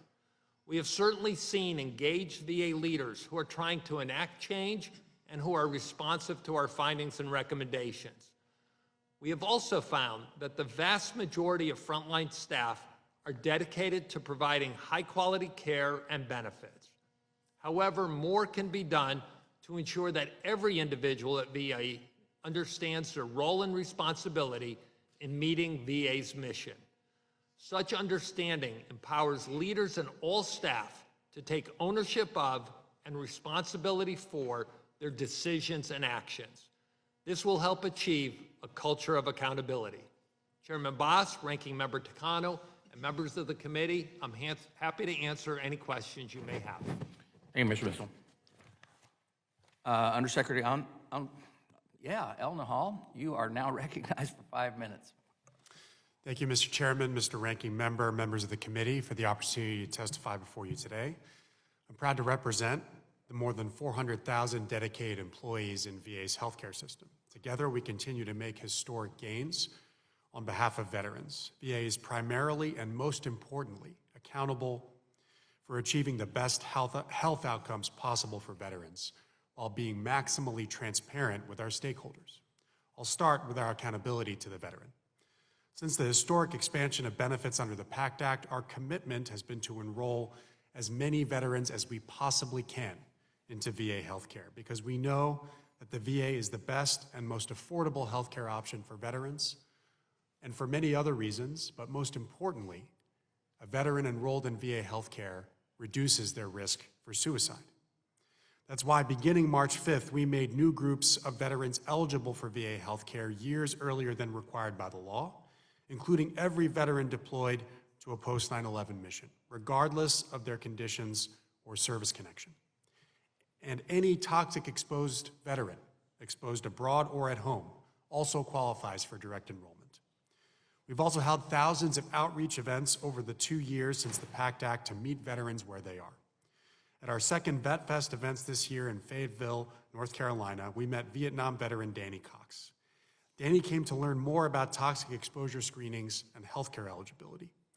Years ago, Danny's service did not qualify him for VA care, and he didn't have high expectations. So he was, quote, over the moon to learn that thanks to the PACT Act, he is now eligible to enroll. Danny tells us that not only does he appreciate that his healthcare team knows veterans, but that this is going to help his family financially. He now tells every veteran he can to contact their local VA. We've enrolled veterans like Danny at historic levels. Since President Biden signed the PACT Act, more than 740,000 veterans have enrolled in VA healthcare, 33% more than the 2 years before the law was signed. Further, nearly 900,000 veterans saw an increase in their priority group, reducing their out-of-pocket costs, and in many cases allowing them more care options like long-term care and dental care. We're also delivering more appointments to veterans than ever before. We're on track to exceed last year's record and deliver over 130 million appointments by the end of this month. Further, we're exceeding previous records in pharmacy and prosthetics with almost 5% more prescriptions and 10% more prosthetics delivered this year than last. And to prepare for this record-breaking volume of needed care to veterans, we embarked on a historic hiring effort. Despite industry headwinds in recruitment and retention, last year our workforce grew at rates not seen in the last 15 years. This includes increases in critical occupations such as physicians, nurses, medical support assistants, food service workers, and housekeeping aides. We primarily grew in essential frontline jobs for veterans. Hiring more than 60,000 healthcare workers was the right decision to ensure we had the capacity to serve the needs of veterans, not knowing what the PACT Act would bring in terms of new demand. We also placed an emphasis on improving clinical productivity, holding a series of what we called access sprints earlier this year. And over just a couple of months, our teams across the nation made it easier and faster for veterans to access VA care by offering night clinics, weekend clinics, increasing the number of veterans scheduled into appointment slots in daily clinics. And we continue to see the impact today with wait times in the direct care system down for our foundational services of primary care and mental health year over year, despite veterans' historic demand for VA care. Further, we are leveraging every modality of care that we possibly can to open VA's doors wider to get care with us. Since the start of the pandemic, we've seen telehealth episodes triple. Our clinical resource hubs, home-based primary care, e-consults are also up, and I'm happy to report that all visits now have a tele-emergency care service. Finally, our most important report card includes what veterans tell us about their care and, of course, care quality and outcomes. Last week, we were proud to announce that VA hospitals outperformed non-VA in the most recent CMS star ratings for overall hospital quality for the second year in a row, and patient satisfaction for the 9th quarter in a row. Most importantly, veteran trust stands at 92% for outpatient care, which is an all-time high. None of these achievements would be possible without the dedicated work of our leaders. But with any organization of our size, we do not always get it right, and when we don't, we must ensure that the issues are resolved and that we institute changes so that these things never happen again, and that includes, at times, taking accountable actions to remove leadership. But as we've communicated through the last year, despite these changes to exceed the most aggressive expectations, we've delivered all-time records for VA care, and the growth in services to veterans has resulted in a need for additional funds. I look forward to continuing our work with you to improve quality, access, and veteran trust, because there is nothing that is more important. Chairman Bost, Ranking Member Takano, members of the committee, thank you again for the opportunity to speak with you today. Thank you, Undersecretary. Undersecretary Jacobs, you're now recognized for 5 minutes. Good morning, Chairman Bost, Ranking Member Takano, and members of the committee. Thank you for the opportunity to appear before you today. Over the last 3 years, the more than 34,000 dedicated Veterans Benefits Administration employees, over half of whom are veterans, have vigorously worked to deliver more benefits to more veterans, family members, and survivors more quickly than at any other time in our history. In fact, VBA and its hardworking employees have been performing at an incredibly high level, enabling VA to embark on the largest expansion of veteran benefits in a generation after 2 years of robust implementation of the PACT Act. In the 2 years since the PACT Act was signed into law, VA has delivered PACT Act benefits to 1.2 million veterans and survivors, which equates to a 75% grant rate and more than $7 billion in PACT Act-related benefits. We were able to deliver these long overdue benefits because of the authorities and generous resources provided by Congress, as well as our decision to make all presumptives effective the day the bill was signed into law rather than over several years, to start processing all PACT claims on January 1st, 2023, instead of waiting 18 to 24 months for regulations. Because of the planning, coordination, and months of hard work that went into PACT Act implementation, and ultimately because of the talented and mission-focused VBA colleagues who helped deliver on the promise of a grateful nation. Today, more veterans are receiving their earned benefits than ever before. In fiscal year 2023, VA delivered $163 billion in earned benefits, including $150 billion in compensation and pension benefits to over 6 million veterans and survivors. We also processed approximately 2 million claims, surpassing the previous all-time record set in 2022 by 17%. In this fiscal year, we are outpacing last year's record-breaking rate by nearly 30%, and are projected to complete 2.5 million compensation and pension claims this fiscal year. These results and the progress we've made across our education, home loan, insurance, and pension services are a result of a highly motivated and talented workforce. To keep up with the record number of claims received since the PACT Act, VBA has grown its workforce by 35% since October 1st, 2022. We've also achieved an attrition rate lower than the 6-year average. VBA's incredible workforce has exceeded our own aggressive performance targets, and based on new claims projections from June, we've asked Congress to increase the level of mandatory funding by nearly $3 billion, less than a week's worth of payments, to ensure we can pay nearly 7 million veterans and survivors on time on October 1st. Despite performing and producing at such a high level, we aren't slowing down. We're focused on delivering for veterans and survivors while navigating the complications that come with scaling up. And as with any organization, we are not immune to challenges, and we recognize that accountability is critical to our success. We are a learning organization, and that means we will make mistakes. And while a vast majority of our employees are dedicated and committed public servants, there have been instances where the performance of a limited number of employees, including certain leaders, has fallen short of what we expect and our veterans deserve. When issues are identified, we don't shy away from addressing them. Instead, we take action, inform this committee, refer matters to the Office of Inspector General when appropriate, and notify our external partners and media. We also work to correct and learn from any shortcomings. This commitment is essential to building and maintaining the trust of the veterans we serve. We recognize that along with our record-breaking success, there is always potential for improvement. Accountability at VBA starts with me. I own the challenges we face, and I stand proudly behind the incredible work we've done and will continue to do as we eliminate inefficiencies and build on our record-breaking achievements to deliver even higher quality benefits to those we are privileged to serve. Thank you for your continued support of veterans, their families, caregivers, and survivors. I appreciate the opportunity to appear before you today, and I'm ready to answer any questions you or other members of the committee may have. Thank you, Mr. Jacobs. Thank you all for your testimony.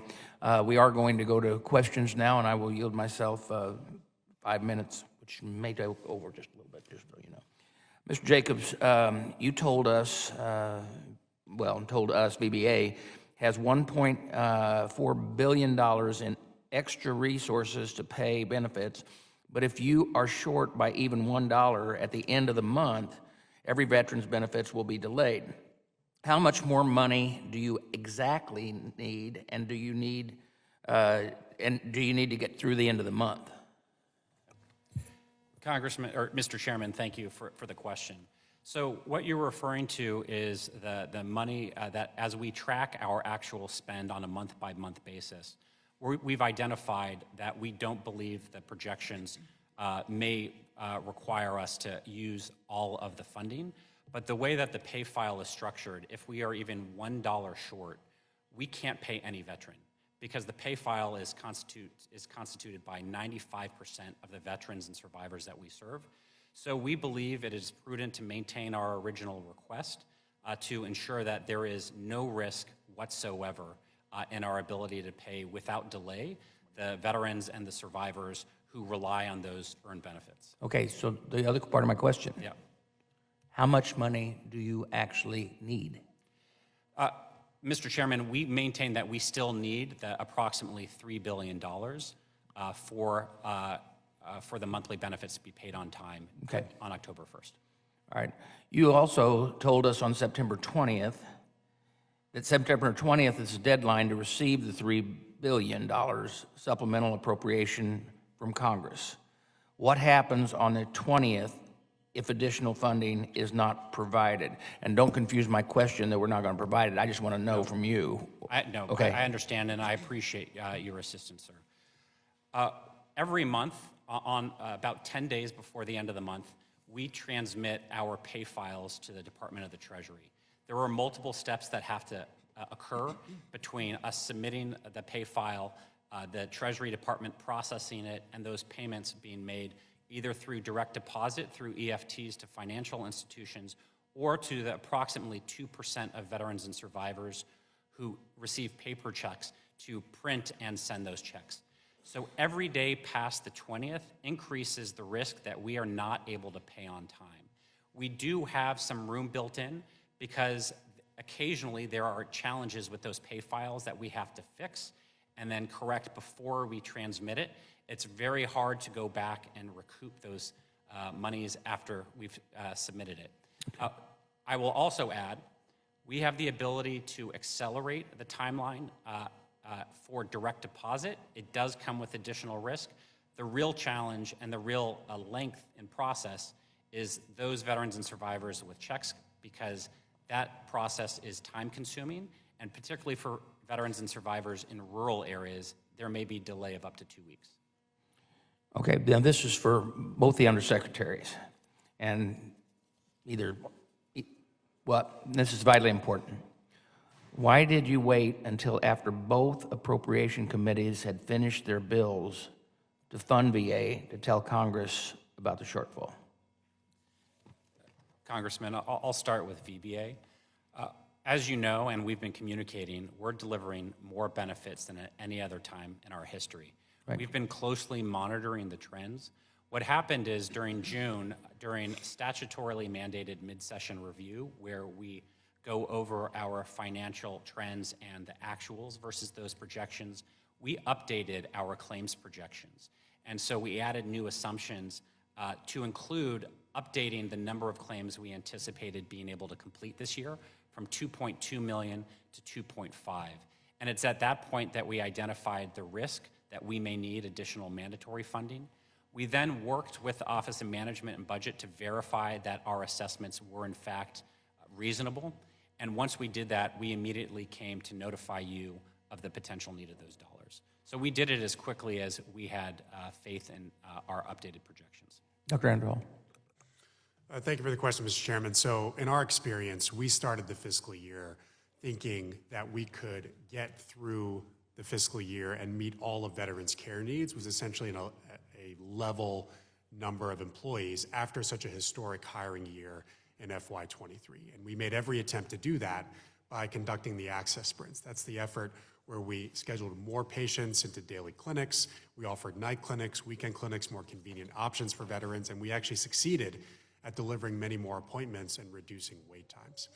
However, we also were faced with decisions on whether we opened up the system even more to get more veterans into care. And we decided, knowing that this could have been a potential budget risk, but we felt it was the right decision to do anyway, to accelerate eligibility for all of the cohorts that would otherwise have to wait every 2 years up to 2032 to get into VA healthcare. Every deployed post 9/11 vet, every veteran exposed to toxins. So on March 5th, we did that, and then we started to see many veterans take us up on it. Now more than 40,000, well over 40,000 veterans from that move alone has enrolled into VA healthcare. So we're well up in both direct care and in community care.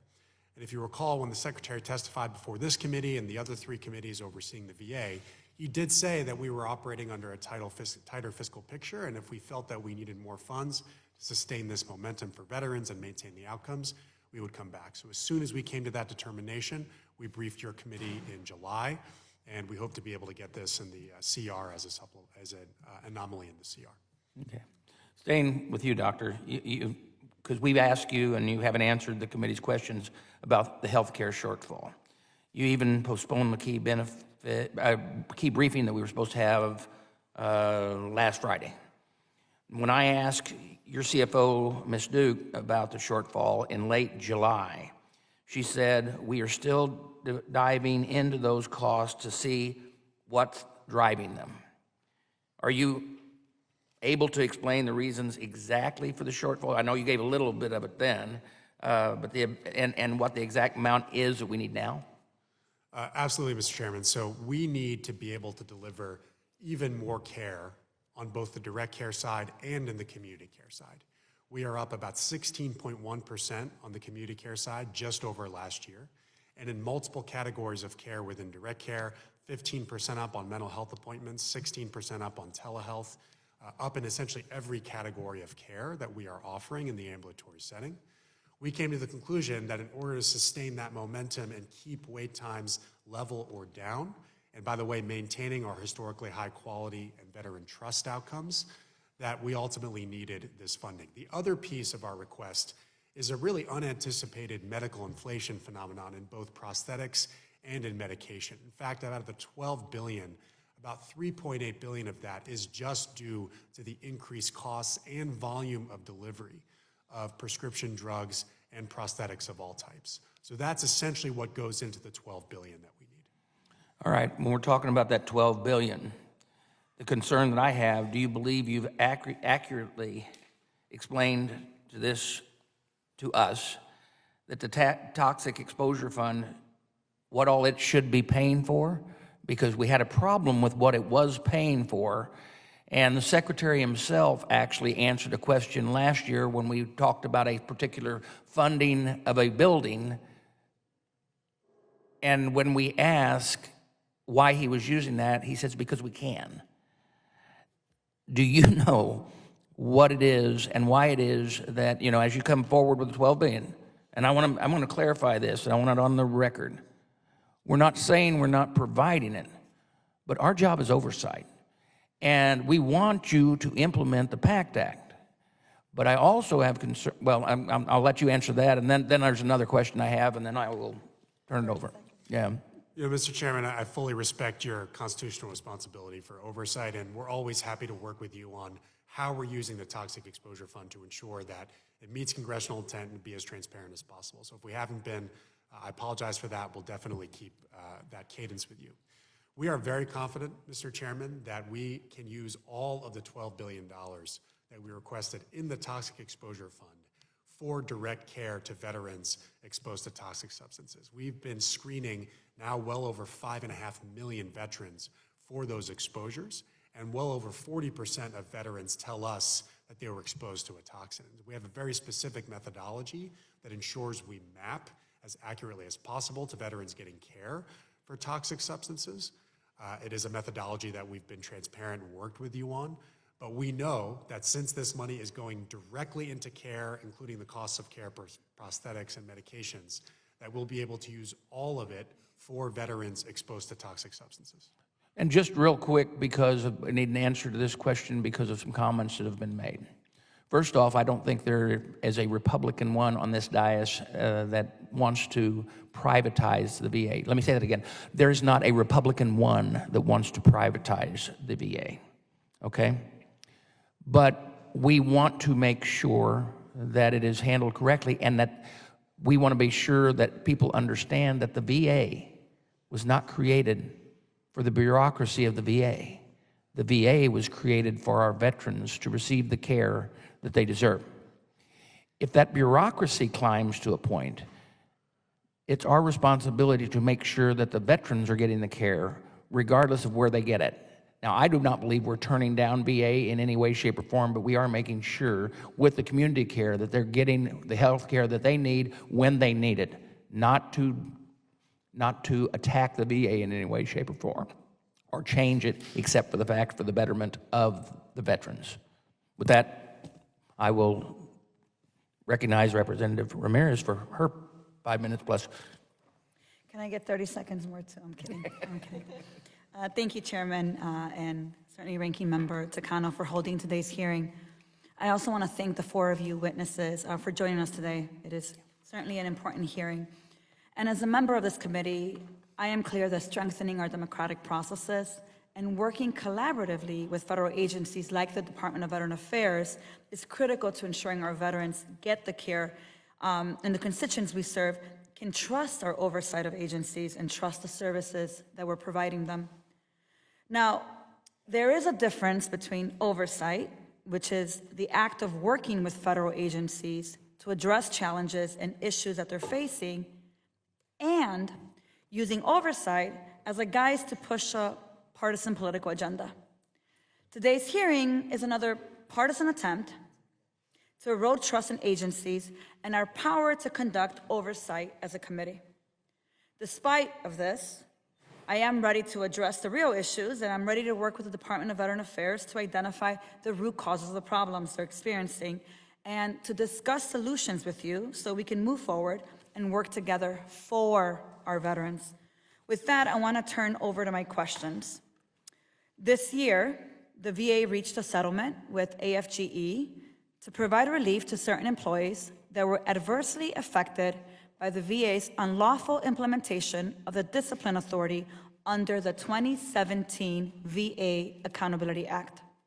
To date, the VA has paid out $106,800,774. Let me read that again, say $100 million to save some time.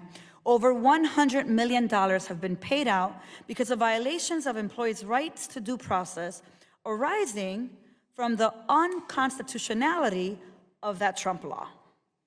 Despite these massive payouts for Trump-era policies, the Republicans choose to focus on the $11.6 million improperly paid to senior executives through the CSI bonuses, 92% of which has been recouped already. So, Dr. Al-Nahal, does the VHA have the tools and authorities it needs to investigate and discipline employee misconduct?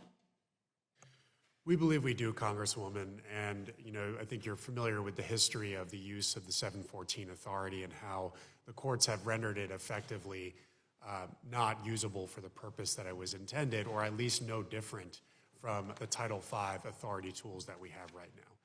And so in every situation, Congresswoman, where we have evidence of things like malfeasance, neglect, misconduct, and ultimately need to remove leadership and employees, we do believe we have the authority to do it. And of course, employees have rights, and we have to respect those rights throughout those processes. But we do, in fact, believe we have the tools that we need. Good. So talk a little bit more about how you address instances of misconduct or mismanagement at the facilities under your leadership. First thing I'll say, Congresswoman, is that the vast majority of our employees and our leaders, who, by the way, have led us to 750,000 veterans enrolling under the PACT Act, historically high veteran trust. The average outcomes and the typical experience of veterans is better because of our leaders and employees rather than the opposite. But of course, there are instances in which we must undertake an investigation on the quality of leadership. In those instances, we often do temporary reassignments while offices like the Office of Accountability and Whistleblower Protection or our workforce management colleagues in the healthcare system itself can do a thorough investigation and ultimately determine a recommendation for administrative actions if necessary. But all of that is, of course, consistent with the respect for employee rights under the law, but also our obligation to hold leaders accountable when necessary. Thank you. And I certainly agree with Ranking Member Takano's remarks that the goal for community care and VA care should be symbiotic relationship, not parasitic. And right now, though, community care is disproportionately draining resources from direct care. And when we hold VA providers to high quality of care standards and we strive for low wait times, we should also be expecting the same from the VA community care providers.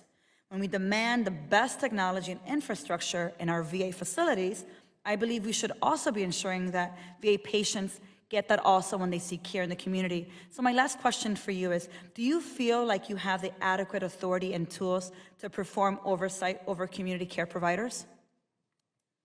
Oversight over community care has been a pretty long-standing challenge, Congresswoman. We're trying to use every tool that we can through our contractual authorities to hold our third-party administrators accountable to do so. And we're also trying to have more seamless exchange of health information between our private sector partners and the VA. Increasingly, we do depend on community care more and more for veterans in rural areas, for certain categories of care, like long-term care, where we simply do not have enough institutional capacity. And so this is not to disparage at all our community care providers. We do need them in many cases for veterans. But what we're trying to do with an effort that we call the Interoperability Pledge is partner with our high volume and best partners in the private sector, 13 health systems, to seamlessly exchange information electronically to eventually include quality outcomes and very essentially records of care for veterans that we have to treat in the private sector and come back into VA. So we're always trying to explore new ways to do that. Thank you. Thank you. I recognize myself for 5 minutes. It's good to see your familiar faces there at the testimony table. I know you all go to work every day trying to do the right thing for the veterans. I'm going to kind of revert to an old hat I wore in the Department of Defense when I was in the POM process for budgeting within the Marine Corps and budgeting for the Department of Defense, and a hat I currently wear as a member of the Budget Committee and task force chair of oversight of improper payments, if you will. But I look at things from a budgetary standpoint, and we've all heard the old phrase, more money and more people will solve every problem, until it doesn't. It's just the way it is. Was there any type of failure or not, I'm going to say not mistake, but just something you didn't see in the budget process at the VA that led to this issue not being discovered until just 2 months before disability benefits would start to be cut? Was it an aha moment? What kind of clue me in here? Congressman, for the last 2 years, we have been performing what I believe is the most aggressive forward-leaning outreach campaign in VA history. We had a 40% increase in the number of claims submitted in 2023 relative to the previous year. We're on the same pace to receive about that many. And our workforce has grown and delivered more benefits than at any other time in our history. Right now, we've already. No, I got that. Yeah. No, but hold on. Because in your statement, what I heard you say was you grew the VA workforce by about 30+%. Correct. Did I get that right? Okay, is that the metric, or is the outcome the metric, or can you show that growing the workforce by 30+% was going to lead to the 80% level, this uptick in benefits and services provided to the veterans? Is there some kind of a chart? Because what I saw at the beginning with the sign behind over here it was the classic, it was an appropriate primary color because it reminded me of a red herring.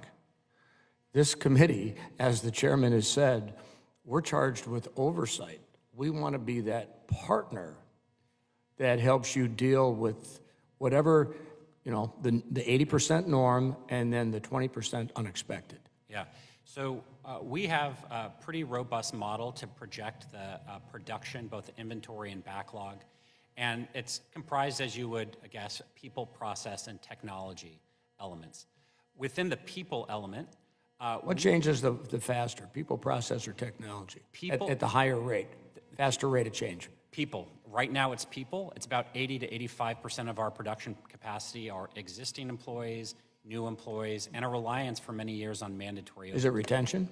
We have higher retention. Ultimately, it's our employees delivering more benefits beyond what were already very aggressive projections. It is a workforce that has continued to grow and to improve and to deliver at rates higher than we actually thought possible. So as we project forward here, knowing that time moves on regardless of the good or bad things that happen in life, it just continues to move on, can you all project where the next uptick will be positive, or the potential where you see as vulnerabilities to what you're doing that could present a downward trend? Right now we are, and that's subject to some variables that are outside of our control and some that are within our control. Okay, so let me ask you a question because I've only got a minute left. Mr. Missel, any thoughts? Yeah, my thought is that we have already opened a project with respect to looking at VHA's projections. What were the circumstances upon which they've now changed the projection that they have? And we're planning on doing one with respect to VBA to assist this committee in getting answers to some of the questions you have. Okay, well, and I'm going to yield back just a couple of seconds here. We always expect things happen we couldn't have planned for, budgeted for, but the same thing shouldn't happen twice. And that's what we look for here is how do we take the little things that happened and grow with them. So with that, I'm going to yield back. You got 7 seconds. I'm a temporary steward of this role. I know at some point I'll be gone. I want this organization to learn the right lessons. I don't want them to learn from this, hey, we should manage to a budget. We should stop the outreach. We should stop processing claims. And so I appreciate the oversight and we'll continue to work with you to get better. Thank you very much. Mr. Kennedy, you are recognized for 5 minutes. Thank you. Inspector General, Undersecretaries, Deputy Undersecretary, thank you for your testimony. Thank you for your service to this country and to our veterans. I represent Buffalo, New York, Niagara Falls, the Buffalo-Niagara region. We know that the Buffalo VA hospital has recently had a removal of their leadership. The head of the hospital and the chief of staff have been removed, put in now interim leadership there because of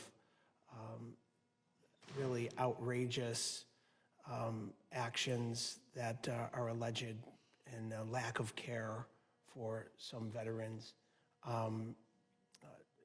Dr. Ellen Hall, first of all, thank you for taking the time with me this past weekend to discuss what's happening over there and your commitment to rectifying the situation. I know right now there's an investigation that's ongoing.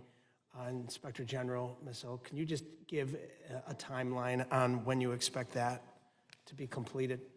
Our investigation has been completed, as is our practice.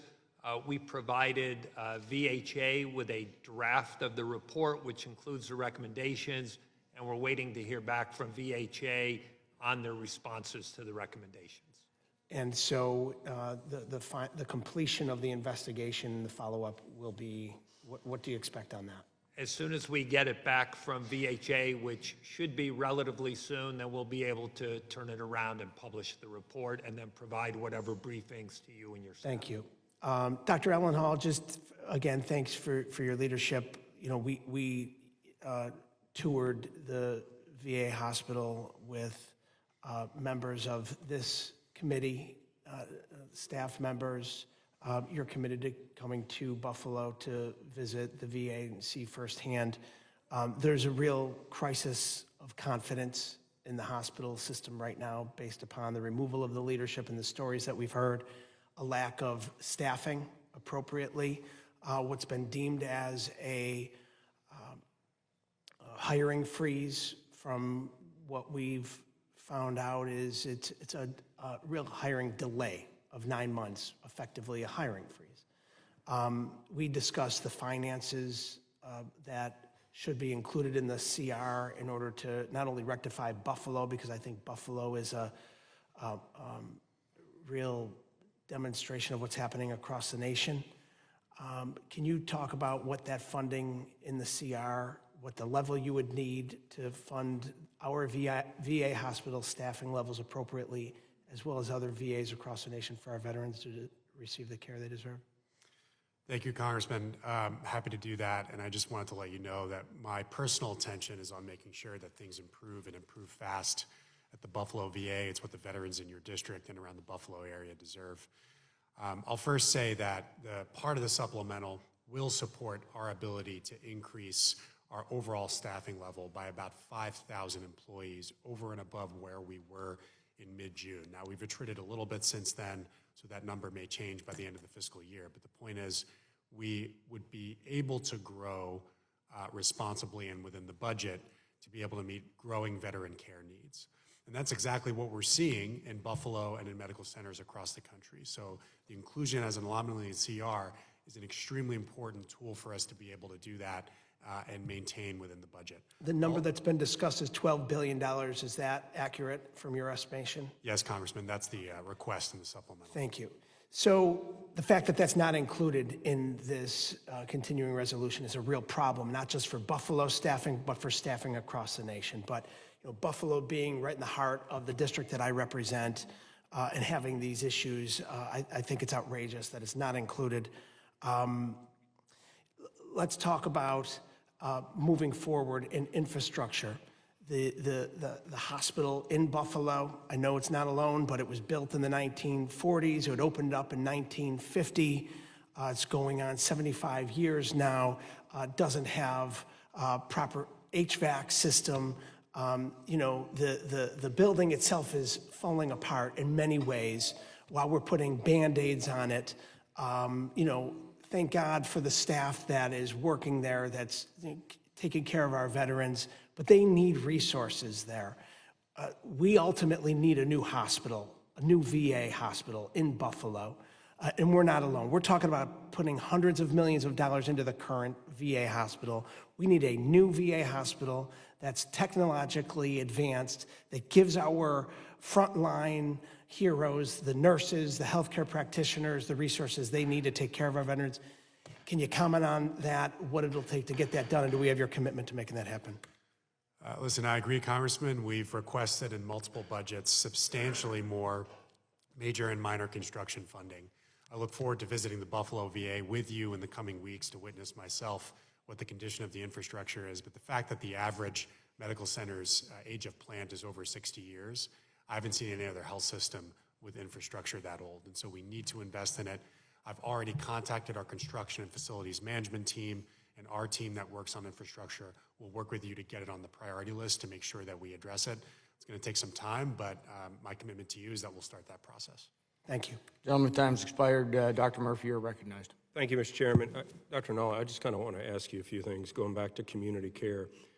Somehow, it just is beyond me why this has become a partisan issue where some of our Democratic colleagues just are pejorative about community care. That's how I see patients from the VA where we are. Can you give me an estimate of how much care for the country is delivered by community care? For veterans. For veterans. About 40% of the total care that VA pays for is offered by the community. Okay, so that's primarily for specialists, correct? It is really everything, but a lot of specialty care, a lot of long-term care included as well. And people lament that community care costs so much. Well, specialty care costs more, community or long-term care costs more. And so hence, that's the reason it costs more. Here are some of the problems that I see with community care, because we take it in my office, but we don't get paid. You don't get paid. And you know, guys, when you have a private office, which I don't have anymore, it's kind of hard to keep the lights on. And then I get told by veterans that their VA doesn't want to refer them to community care. And it gets delayed. They wait on a referral, they wait on a referral, they wait on a referral.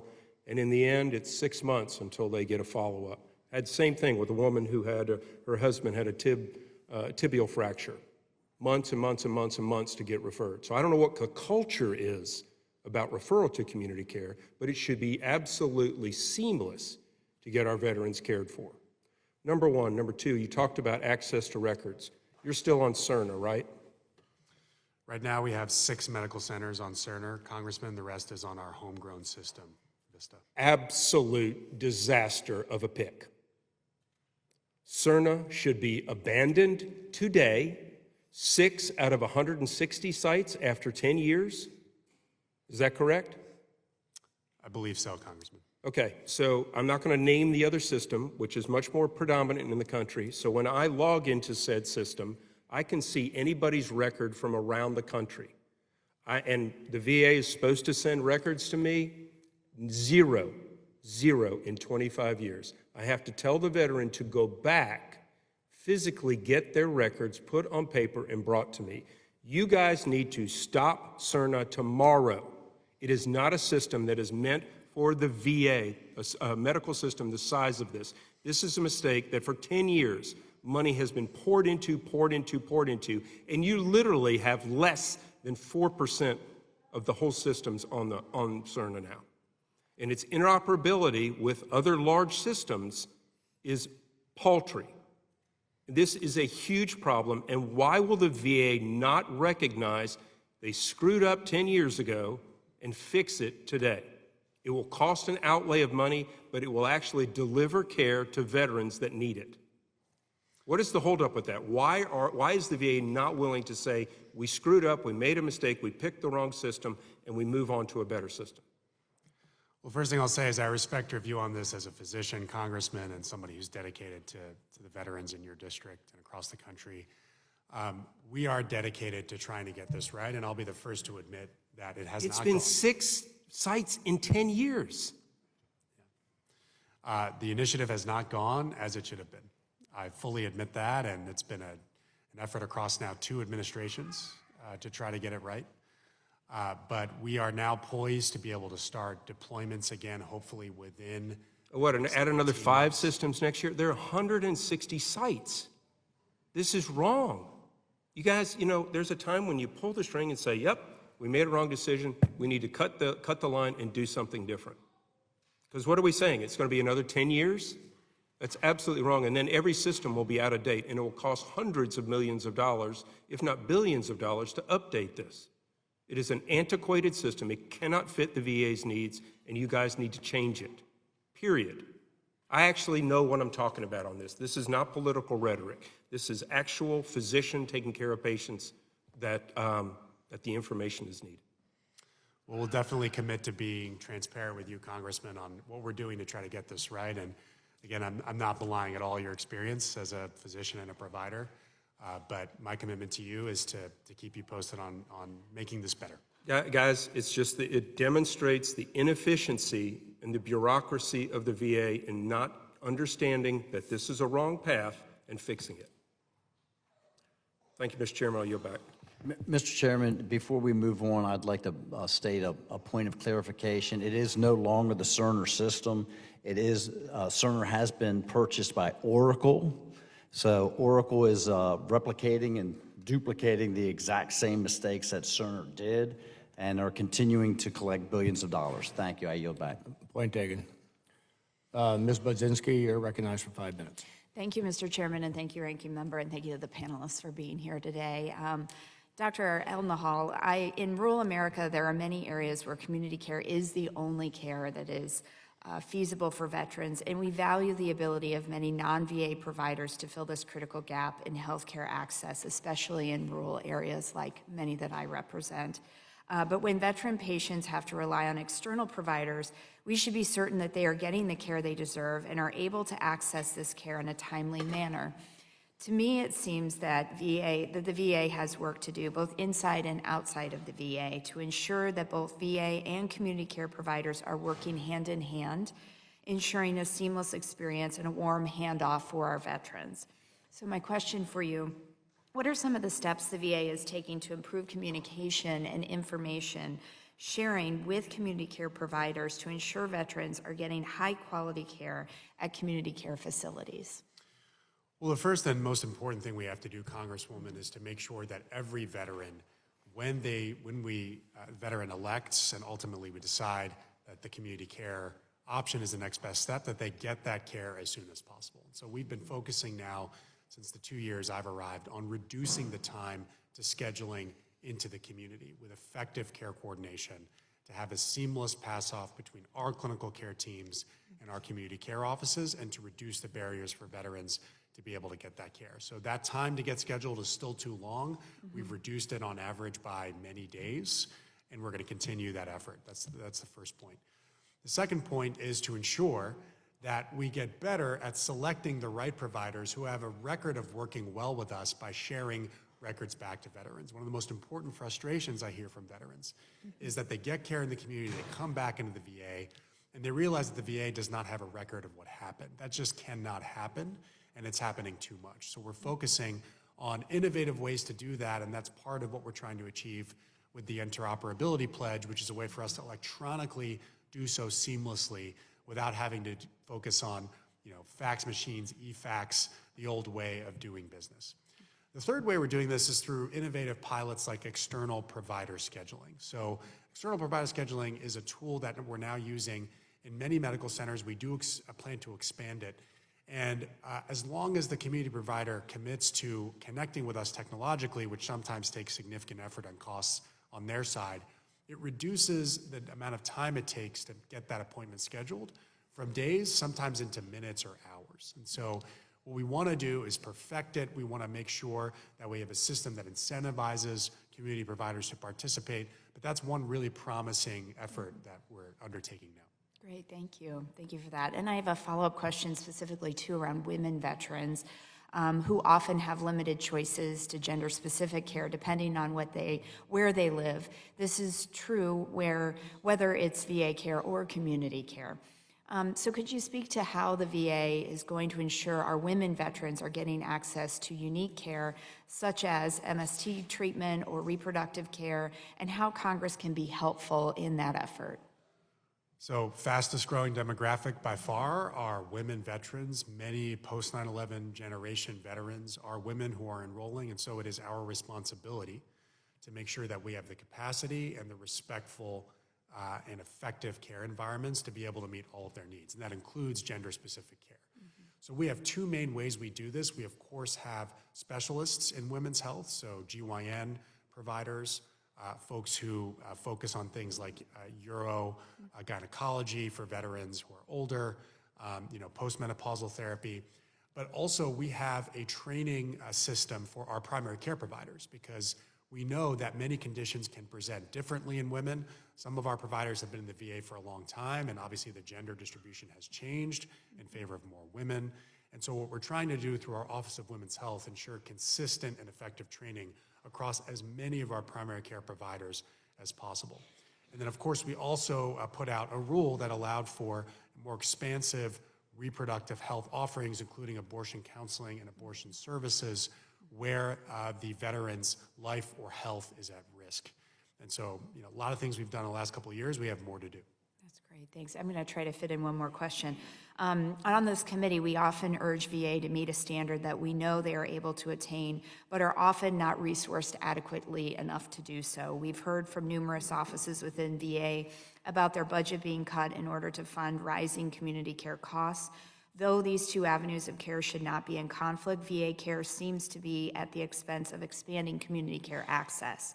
Can I ask Dr. Murphy, I would like to get your thoughts on this. Do you believe it's possible for the VA to continue meeting high-quality health standards and outcomes while sustaining rising community care costs?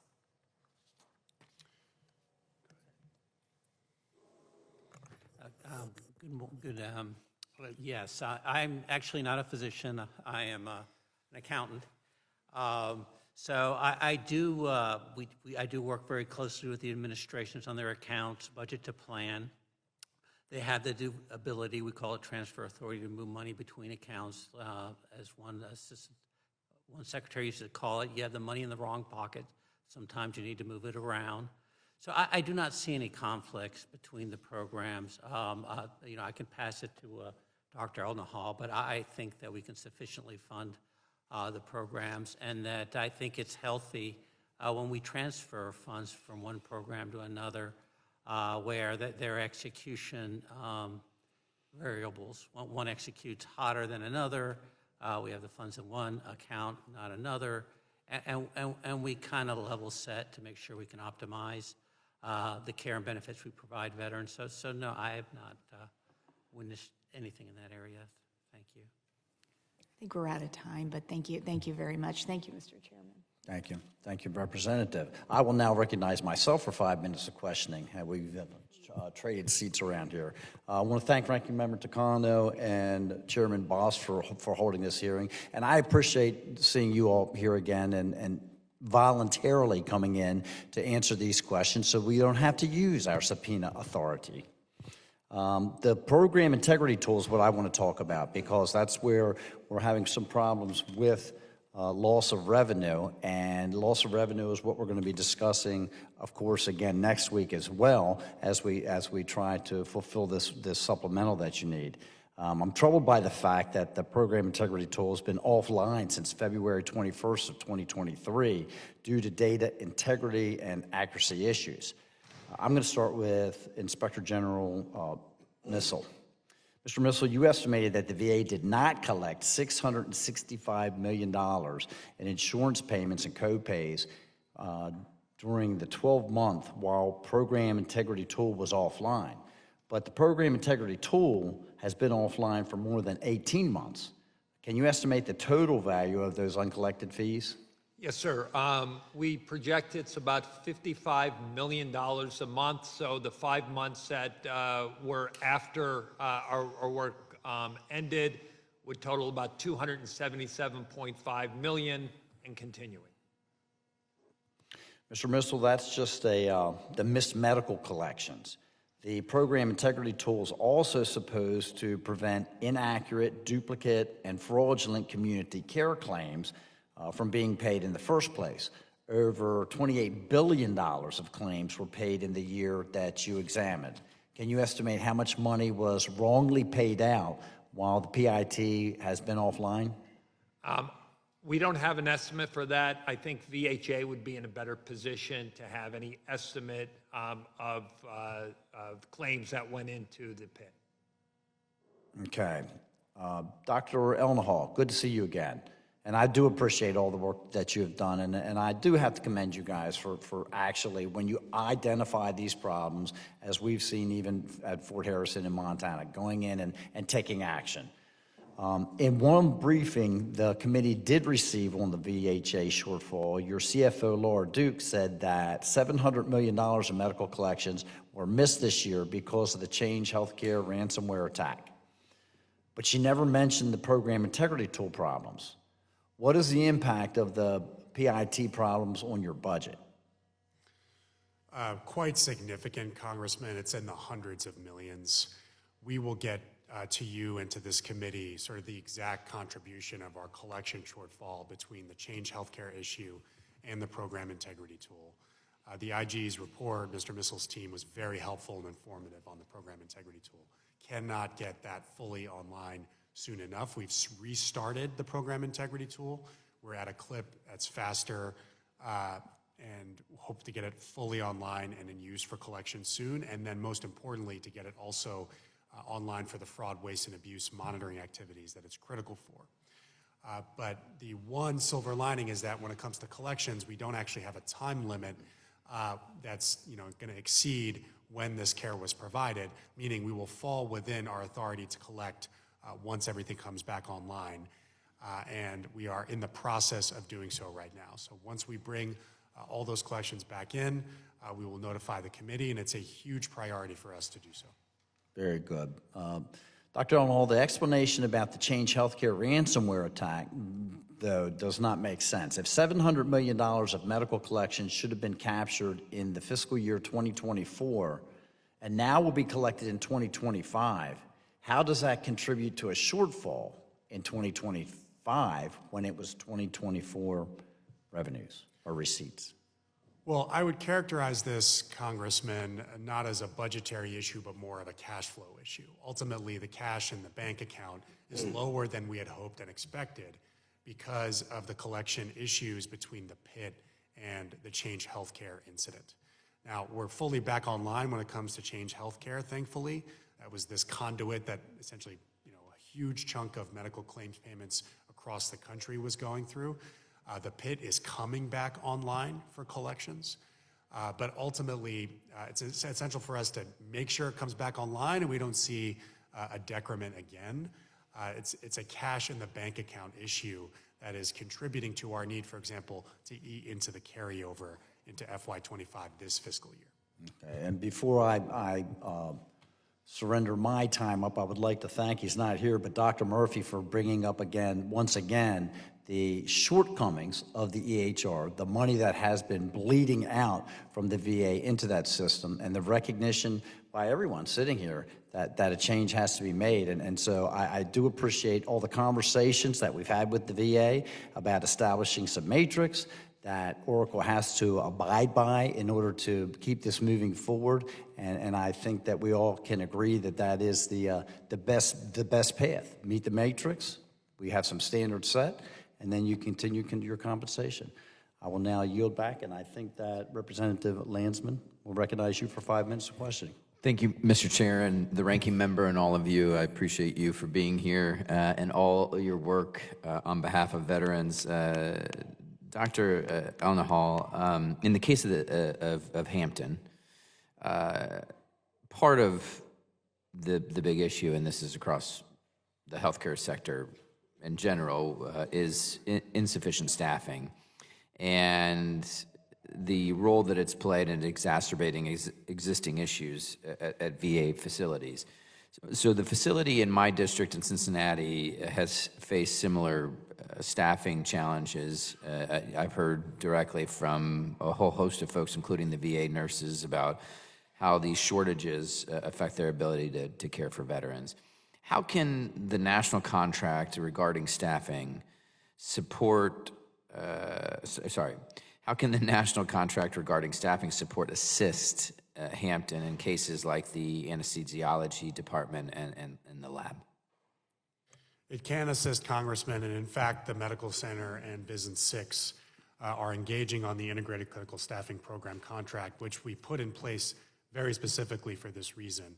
It is a fast vehicle to bring on temporary support while you're recruiting for folks. And so in the anesthesiology department, that is where we have the most significant need, and they're engaging with it right now. So how fast is fast? What's the time frame? And where do you find folks temporarily or for a temporary role? There's a good number of healthcare providers, Congressman, that decide to spend at least a portion of their career going into temporary contracts. It's a higher compensation, per day worked, per patient seen. It's not necessarily a sustainable lifestyle for a lot of people, but there is a pool of clinicians that are often able to be entering your organization on a temporary contract, and that's what Hampton is using for anesthesiology right now. And is that across departments, or is this unique to anesthesiology, the temporary employee piece? It's a very flexible tool that can bring in clinicians of many, many different types, but also administrative and support staff as well. And how long, on average, does a temporary physician, how long are they there? I know it depends on the hiring, but I mean in general. So we really try to minimize the time that we need contracted staff per FTE. It is a higher cost, as you might imagine, for our healthcare system. And the most important thing and the ultimate goal is to bring on permanent healthcare workers onto our team. So we can get data back to you in the committee on average, how long these folks end up being in our medical centers. It's also a function of how long it takes to onboard our employees, which in my view is still too long. Yeah. I want to talk to the question to the Inspector General. One of the things that we've seen, Hampton, Aurora, Loma, Linda, others, is some leadership issues, culture challenges, and some of the senior leadership and staffing issues have been addressed, and those leaders who are causing problematic cultures were removed, and I think that's a good thing. Dr. Elnahal placed interim leadership in those facilities that have taken steps towards addressing challenges like degraded culture, unclear, unenforced policies, staffing shortages, et cetera. Can you speak to the role of the interim leadership at these facilities that face challenges such as Hampton and Aurora, and what are the characteristics that you observe among leadership at these high-performing VA facilities? So having acting leaders can be a challenge. Many of them feel they're caretakers and they are not looking forward as they should be. What we have found with the good leaders is they're engaged in what they do. They understand that they have to make clear roles and responsibilities. They ensure there's a focus on patient safety. And they look at the back end. What kind of quality reviews, quality assurance are they doing? And so we've seen that at different facilities. I'd also like to say that with respect to some of the facilities that you mentioned, what we found was a very passive VISN oversight. A VISN's in place to ensure that the facilities under their responsibility are doing their jobs. And each of the ones you mentioned, the VISN wasn't there at the appropriate time to identify issues and make changes if necessary. Thank you, and I yield back. Thank you, Representative. I now recognize Representative Luttrell for 5 minutes questioning. Thank you, Mr. Chairman. Mr. Ellenhall, Ms. Budzinski brought up a pretty valid point. I live in a very rural district as well, so community care is very important to my veterans. And I understand there needs to be a synergy there between the VA and between community care, and the back and forth needs to be very fluid. One issue that I had the opportunity to meet with some of the VA leadership in my district recently, it was Veteran Town Hall. And one of the biggest discrepancies, I guess, maybe you can answer this question for me, whether or not it needs to be legislation or something the VA can enact, but if a veteran is pushed out to community care for specific treatments, whatever that may be, say a leg surgery, knee surgery, that the VA cannot handle, after the surgery, the VA can handle the rehab, okay? But what is lost in translation to the veteran is that, hey, we're going to send you to community care to a neurosurgeon, but you're going to have to come back to the VA for rehab. And talking with the VA staff, like that system, that particular portion, there's no communication. So how do we fix that as oversight? How would we fix the communication problem between the VA, community care, and the veteran so they do understand, or is that specifically to that particular department?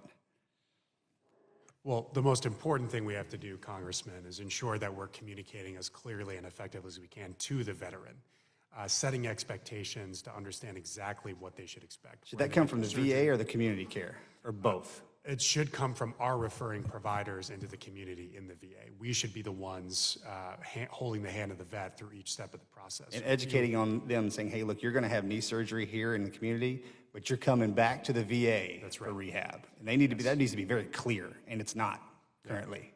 Listen, I take that feedback, and for any specific cases, obviously we will dive on it.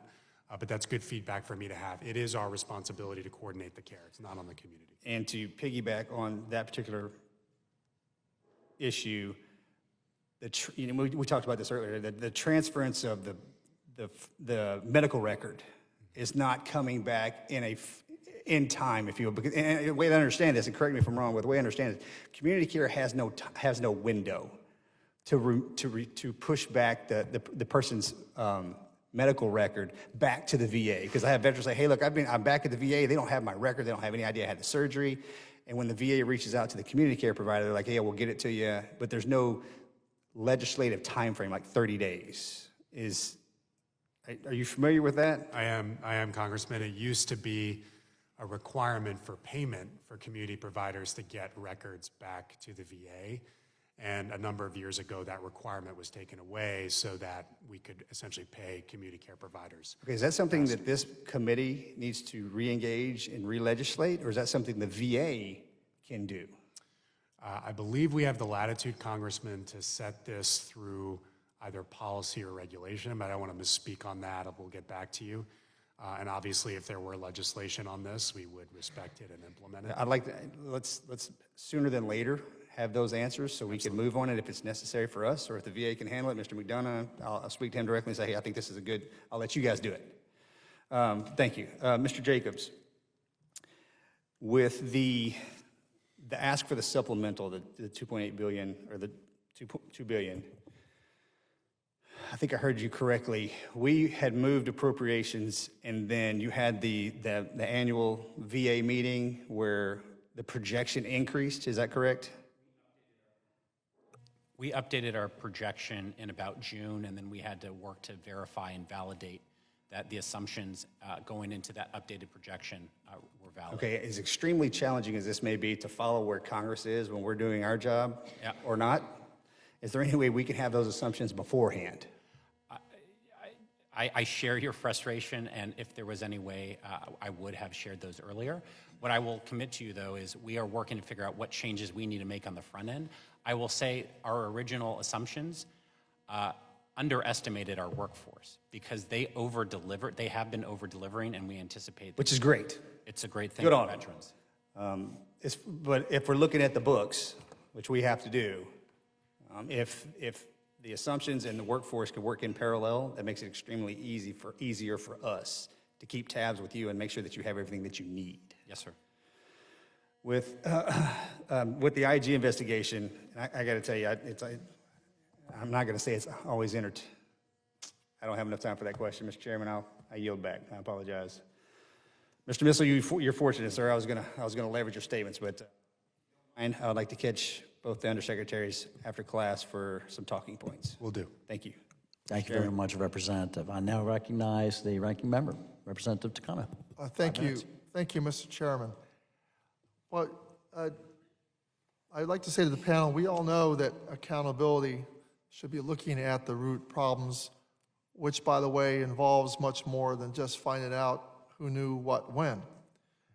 Accountability is also about taking responsibility for problems, identifying areas for improvement, and following through with solutions.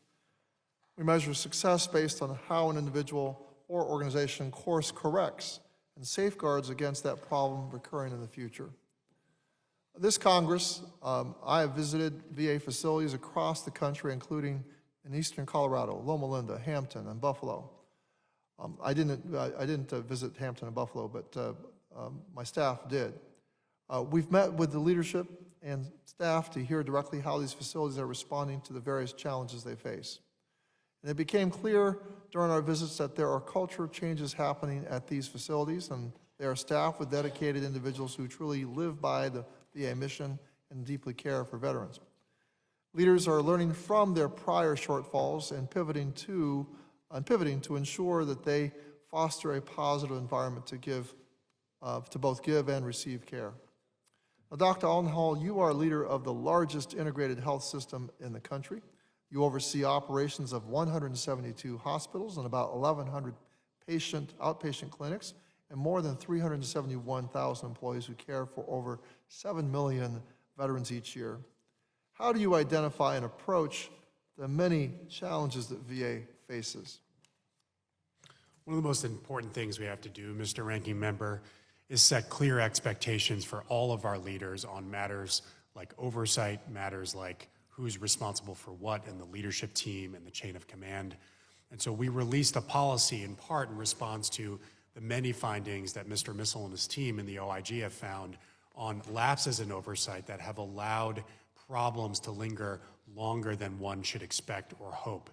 And so we released that policy in mid-August, and we intend to enforce it, and we are enforcing it, to ensure that every leader understands their responsibilities. I will say that the vast majority of our leaders are achieving historically high outcomes on veteran trust, quality, and access, at least compared year over year. But where we are seeing shortfalls in the list of the facilities you mentioned, a common theme is, problems were lingering. Medical centers didn't necessarily raise those issues to VISNs, which means they don't get to our attention at headquarters. That just can't happen. We have to be internally transparent so that we can be externally transparent to veterans in this committee. Well, thank you. I want to move on to another topic. We both have talked about the growth of community care or for-profit care. Not all of community care is for-profit, but a big chunk of it is. The growth of that of non-VA care impacting VA's budget. Can you talk about what the impact has been, the rate of growth, and what strategies you are employing to staunch that growth and maybe even roll it back? Community care growth, Congressman, has been very substantial over the last several years. So far this fiscal year, we're at about 16% growth in referrals into the community compared to last year alone. Last year and the year before ranged between 16 and 18%. This is all year-over-year growth.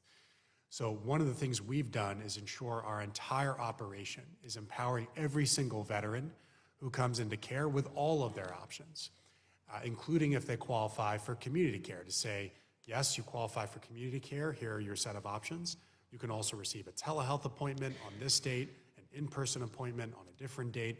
A clinical resource hub can help you, whatever it might be. And as a result, we started the beginning of the fiscal year with about a 20% year-over-year growth in care in the community as of January, and now we're at 16%, not because we're not offering community care options, but side by side, we're increasingly offering other VA options. And just one metric that you might be interested in, our clinical resource hubs, which is the VISN-wide capacity source for many veterans across that region, we are up 30% year over year on those appointments. We're also up significantly on interfacility consults, over 16%, meaning veteran normally gets care at one medical center, we refer instead of the community to another VA medical center, and they take us up on it, and they choose that option instead. So we're not affecting the list of options, we're simply adding and ensuring that we're reliably offering VA options at every turn. Well, I certainly appreciate that you initially started at 20% referrals and now are at 16%, but that's still very high.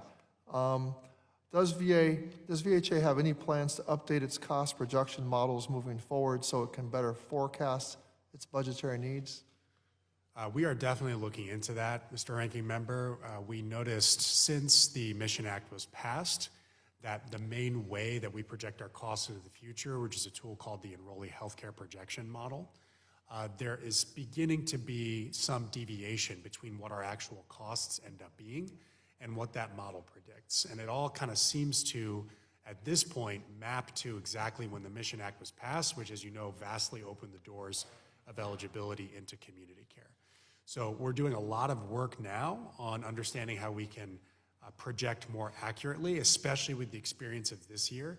And the other important policy, as you know, Congressman, is the PACT Act, which massively expanded the doors that veterans overall can enter into the system. So those are big changes, and we do have to alter our projections to map to those phenomena. Well, thank you. I yield back, Madam Chair. The chair now recognizes Mr. Crane for 5 minutes. Thank you, Chairman. Thank you, gentlemen, for showing up today. I'm going to be honest, I love being lectured and gaslit by Democrat members on this panel that have never served this country. are not veterans and have never received health care at the VA about how we're trying to privatize the VA. I want to repeat what Chairman Bost says. That is absolutely not what we're trying to do. We're here to conduct oversight because this isn't your money. It's not my money. This is the taxpayers' money.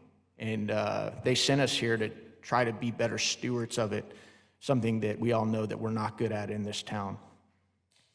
I want to start with you, Dr. Elnahal. Did I pronounce that correctly? Perfectly. Great. So you're seeking an additional $3 billion today after the VA budget was fully funded. Is that correct, sir? VHA, the healthcare system, is requesting $12 billion in additional funds for the healthcare system. Okay. You may be referring to the VBA funding. Okay. Thank you. So $12 billion.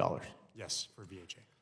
So we do understand, sir, that the VA is a massive organization and has a very important mission, and that projections aren't always able to foresee and account for every unexpected thing that might come down the path with how big the mission is.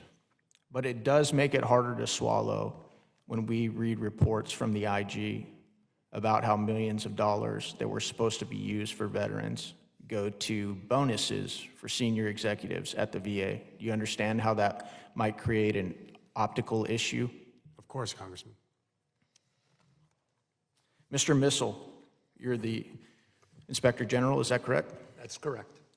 How much money are we talking about here? How much money was supposed to go towards veterans that went towards bonuses for senior executives? $10.8 million.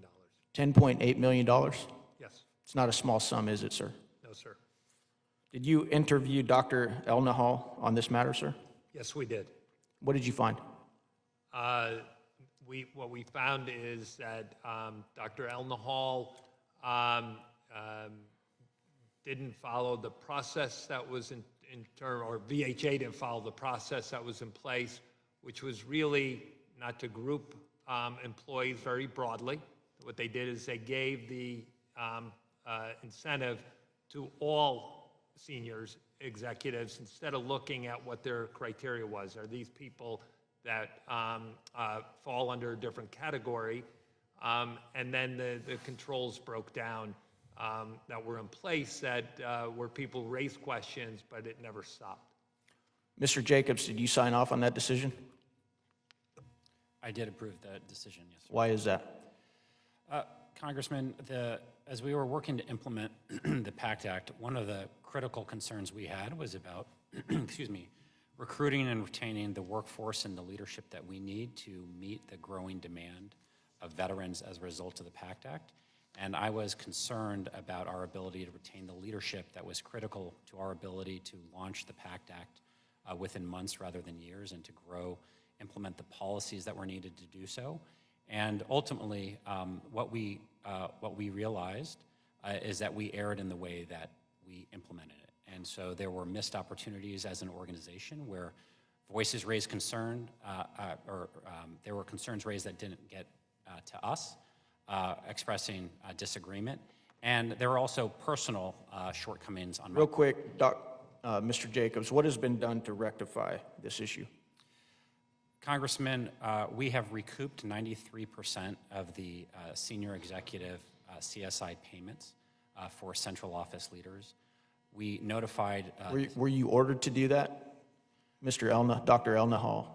Was that your call to recoup that money, or was it the Secretary? It was the Secretary's call. He did work with Undersecretary Jacobs and myself, and we, of course, agreed with that decision. When we see things like that happen, because Dr. Elnahal, I'm sure this isn't the last time that you'll appear before this committee, is there anything else, any decisions that you've made along those same type of lines that the OIG, or the IG is going to be writing reports about in the future that you know of? Not that I'm aware of, Congressman, and as my colleague Josh just said, I definitely made mistakes myself. There were mistakes made across the agency on this. To the extent that any veteran heard about this and had their trust compromised in the VA, I apologize to them. And my most important task now is to make sure that this never happens again. And we implement all of the recommendations that we concurred with in Mr. Missel's and the IG's report. And my commitment to you is to ensure that all of them are implemented. Thank you, Doctor, and I appreciate you taking accountability for that. It's not something that happens often up here in Washington. I yield back. The chair will now recognize myself for 5 minutes. To Mr. Missel, the OIG has published several reports involving the Hampton VA Medical Center that substantiated many allegations related to clinical care. These reports highlight substantial failures to deliver adequate care, endangering veterans and undermining the trust of the Hampton Roads community.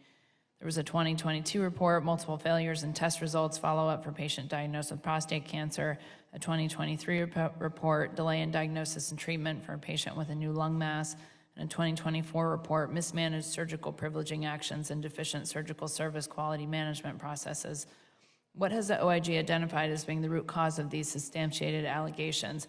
And to what extent were Hampton VA's leadership responsible for the facility's many failures? I think the bottom line is the leadership is responsible for the failures that occurred. I think there was a theme in all three of these reports that some basic fundamental processes were just not followed. Some of them were just not even, the leadership was not even aware of it. And again, going back to what I was saying about VISN oversight, the VISN wasn't involved in the facility at all, never recognized that there were issues with leadership at the facility. Why was the VISN not involved with leadership there? They took a very passive approach, and they said they weren't aware of it. Nobody told them what the issues were. And we've seen in report after report, when there's passive VISN oversight, they're not able to identify problems as early as they should and to deal with them when they should. Has that changed with some of the leadership changes that have happened recently? We're still looking at that. We have open recommendations, certainly on the most recent report about Hampton, so we're going to follow up on that. Please keep a close eye as the person who represents many of the veterans that use that facility. And follow-up question for Mr. Missel. In each of these reports, the OIG mentions a series of recommendations that the Hampton VA Medical Center must implement. Which of these outstanding recommendations have not yet been implemented, and have you received feedback from Hampton VA Medical Center explaining why hospital leadership has not been able to implement your OIG's recommendations? We check with the facility on a quarterly basis to see the progress that they're making. The two earlier reports, I believe there's still one outstanding recommendation, but we understand the facility is working on it. And then the most recent report, it's too early at this point to have them close out. But again, we're available to speak with the facility about any issues they may have, and we help them close them out and ensure that the recommendations address the issues and that the issues will be improved going forward. So will you continue to follow up and make sure each of the recommendations have been followed? Absolutely. Thank you. And to Dr. Elna Hall, in your testimony, you state how the VISN's chief medical officer has been addressing issues at Hampton since August 2023. Over a year later, there's still clearly still issues present. So why did it take so long for the medical center director to be removed pending an investigation, and why has it taken so long to address these concerns? I think those are very fair questions, Congresswoman, and I've been working with you and your staff for some time on all of these problems. It's never an easy decision to detail out a leader. Ultimately, our network director made that decision based on many of the findings that have accumulated over time with investigations from the Office of the Inspector General and the Office of Accountability and Whistleblower Protection. So when he recommended that decision to me, I immediately accepted it. And we made those moves for temporary reassignments and brought in a very experienced and effective leader, Walt Dannenberg, who's normally the director at Long Beach, California. I've already had contact with him about the improvements he's trying to make, and he is dead focused on making sure that things improve there for veterans at Hampton. And we have met with him as well recently and are very encouraged by that leadership change. And I've only been in this position for almost 2 years now in my first term, but this has been the biggest issue that we have heard complaints about. We get complaints about a lot of things, you'd be surprised, but the VA healthcare issue for myself, representing one of the largest veteran populations in the country, it was unconscionable, just the number of not just patients, but the whistleblowers. I think we interviewed 25 whistleblowers from janitors to surgeons. So thank you very much for working with my office to rectify those issues and to provide new leadership. We are looking forward to also continuing to follow up them to make sure that we're seeing improved patient clinical outcomes. And then just to follow up, Mr. Elnahal, Hampton currently has a dangerous shortage of providers as well. That was one of their issues. For example, employees have expressed concerns to my office about a dangerous and persistent shortage of personnel at the clinical laboratory, and the hospital currently only has one anesthesiologist on staff. What are you doing to ensure the staffing issue, specifically about anesthesiologists, is resolved? Yeah, one of the immediate things is making use of a nationwide staffing contract vehicle that we now have called the Integrated Clinical Staffing Program. It turns out that we have a number of certified registered nurse anesthetists, but we need ultimate supervision from physician anesthesiologists, and so we're primarily trying to recruit through that vehicle. The most important thing to do is to get permanent anesthesiologists on, and we maintain our efforts to try to get those folks on permanently. I will again say that the $12 billion anomaly in the CR, which would go directly into VA healthcare, would allow us to grow our workforce instead of having to attrit our workforce to maintain within the budget. And so that'll be a very helpful tool to liberate every medical center that needs to bring in more clinicians, activate new services, and better serve the veterans in their regions. And we hope that Congress considers that. And I ask that you allow nurse anesthetists to be able to practice to the full scope that they are allowed to practice. I think they are a great way to supplement that anesthesiology shortage. And I know that we have heard even in this committee setting just about the length of time that it takes to hire and bring on new providers. So just making sure that we are expeditiously doing the entire process and clearance and whatnot, but hiring them, because I think we lose some good providers along the way. And last question from me, Dr. Elnahal, some of the OIG reports at Hampton mention outdated software and EHR concerns as contributing to patient safety problems. Can you speak to what the VA is doing to modernize the VA's IT system to ensure veterans are receiving 21st century standard care? And specifically, I'd like to know what's being done to assist community care providers, outside primary care providers, the ability to have access to health information and patient safety flags. I know as a nurse practitioner practicing in a primary care setting, it was very frustrating. I could get charts and information and notes from all kinds of specialty care clinics. When it came to my veterans, I would look right at them and say, you've got to go there yourself, you got to get it printed out, and you got to hand carry it from the VA to our office, because I won't be able to get it, and all of my wonderful office staff won't be able to get it via fax or any other way. So that was a problem, and it created a lot of continuity of care problems. So what are you doing specifically to address that technology need in the 21st century? There was definitely a contribution when it came to our technological tools on, this is really difficult to read some of these reports, but the really tragic case of a veteran with lung cancer who had serial delays in every step before they started treatment for ultimately what became a malignancy that spread to other organs.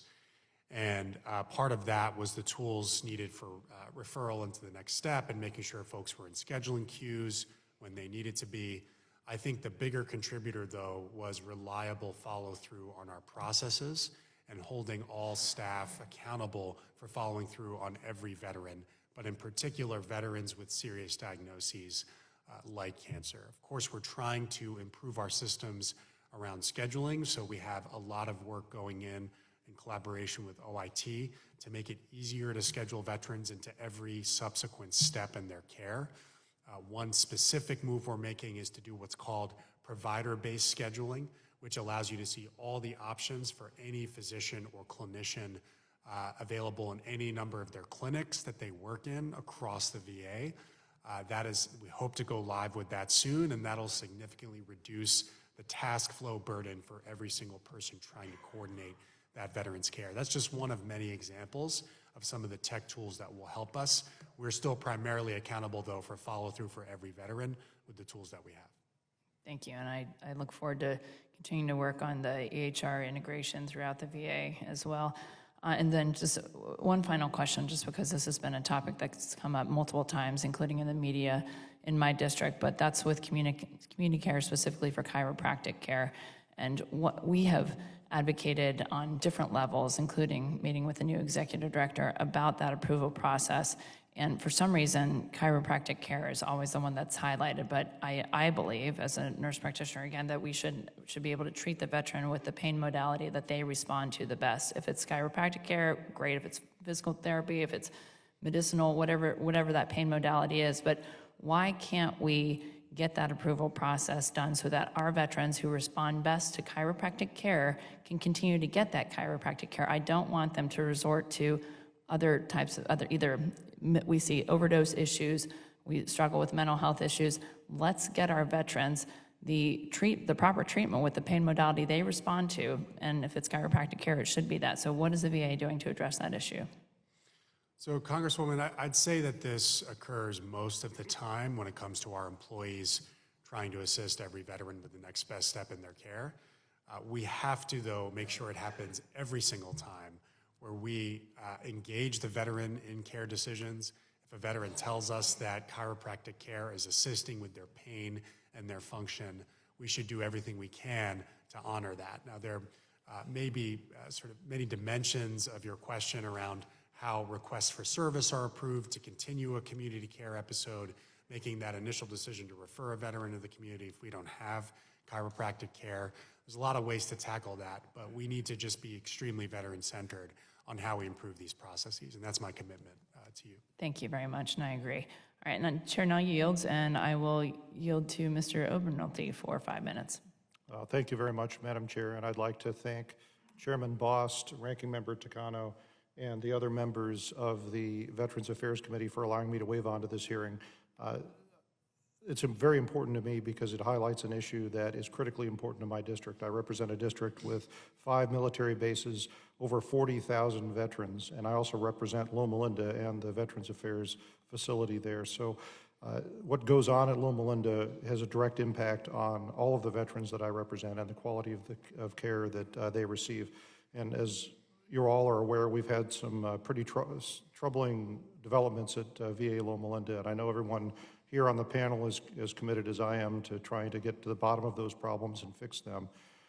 What has become abundantly clear after this investigation, which I led with Chairman Bost, and we conducted dozens of interviews with whistleblowers. We had a bunch of letters, a couple of site visits, and we continue to review thousands of pages of documents.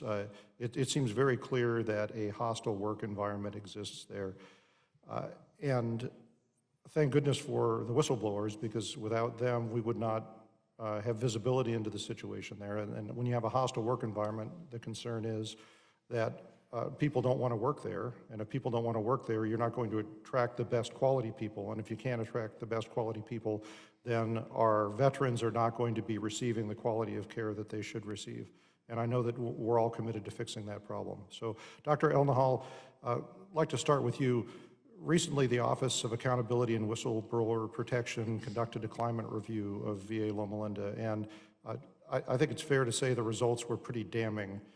It's crystal clear that the employees there have a severe lack of trust in the leadership of Loma Linda.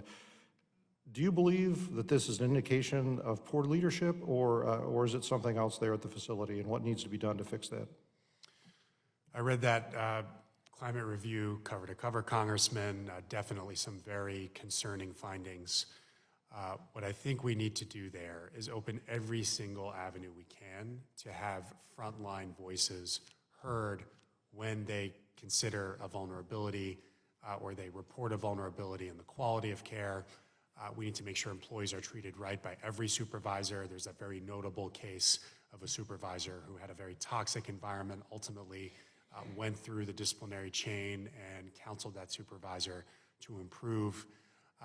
It takes time, Congressman, to change culture, but we are putting every single effort that we can into that medical center to hear the voices of our staff to ensure that veterans do better. And the one piece of good news that tells me that they're on a better trajectory is that they were formerly on what we call the highest tier of need, Tier 1 on quality and patient safety. They've since graduated because they're starting to improve their quality metrics. There's still a lot of work to do, as highlighted by that climate report, but we're dead focused on it. I'm glad to hear that.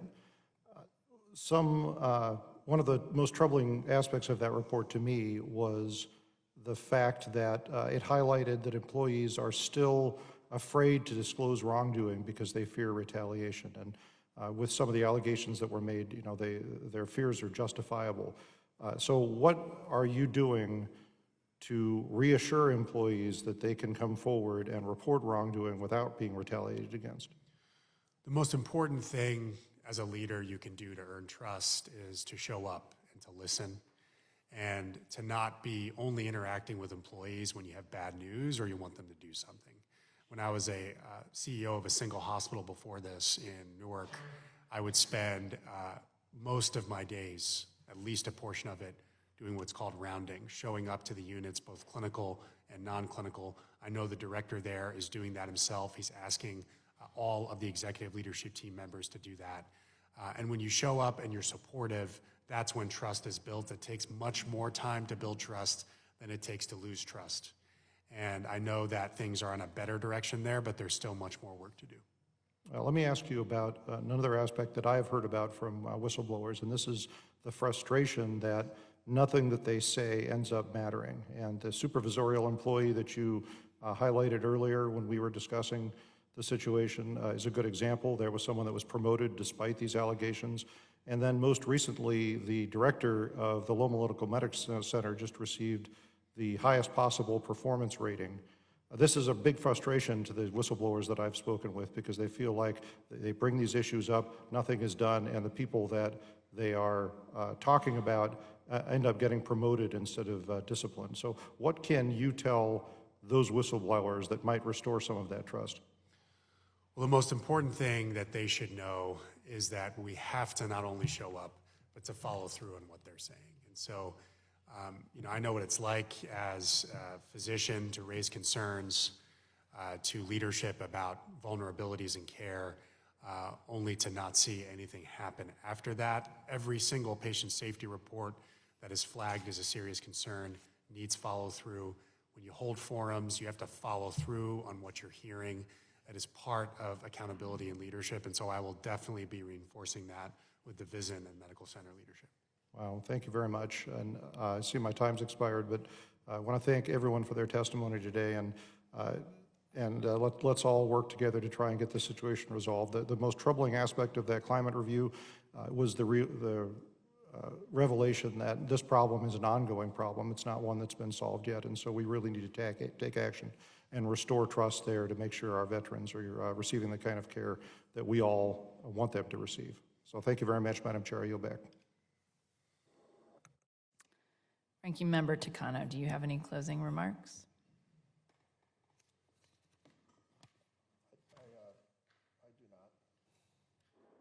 I do not, Madam Chair. Okay, thank you, Ranking Member, and thank you all for being here today. It's clear the VA has an accountability problem that we are working to fix. It's unacceptable that time and time again, VA employees who have engaged in misconduct are just moved throughout the organization. Such moves allow these employees to infect other VA offices with their bad behavior or even put veterans at risk for adverse health consequences. I just want to say a personal thank you for taking action at the Hampton VA to replace the top 3 leadership there, the executive director, the chief of staff, the chief of surgery. I think these were changes that were certainly needed, and I really look forward to a change to the positive direction with the Hampton VA. But all these reasons that we talked about today is why Congress needs to pass the Restore Accountability Act of 2023. This bill would speed up the disciplinary process. A more efficient process would not only make sure employees found of wrongdoing were appropriately disciplined in a timely manner, but also allow VA employees accused of wrongdoing but never found responsible to have their name cleared. Accountability does not just mean appropriately dealing with misconduct. It also means showing good judgment and being transparent. This is why it's unacceptable the VA has failed to provide additional briefings on its budget shortfall since first notifying this committee of the budget issue nearly 2 months ago. Full transparency is needed here so such a situation never happens again. With that, I ask unanimous consent. All members shall have 5 legislative days to revise and extend their remarks and include any extraneous material. Hearing no objections, so ordered. The hearing is now adjourned.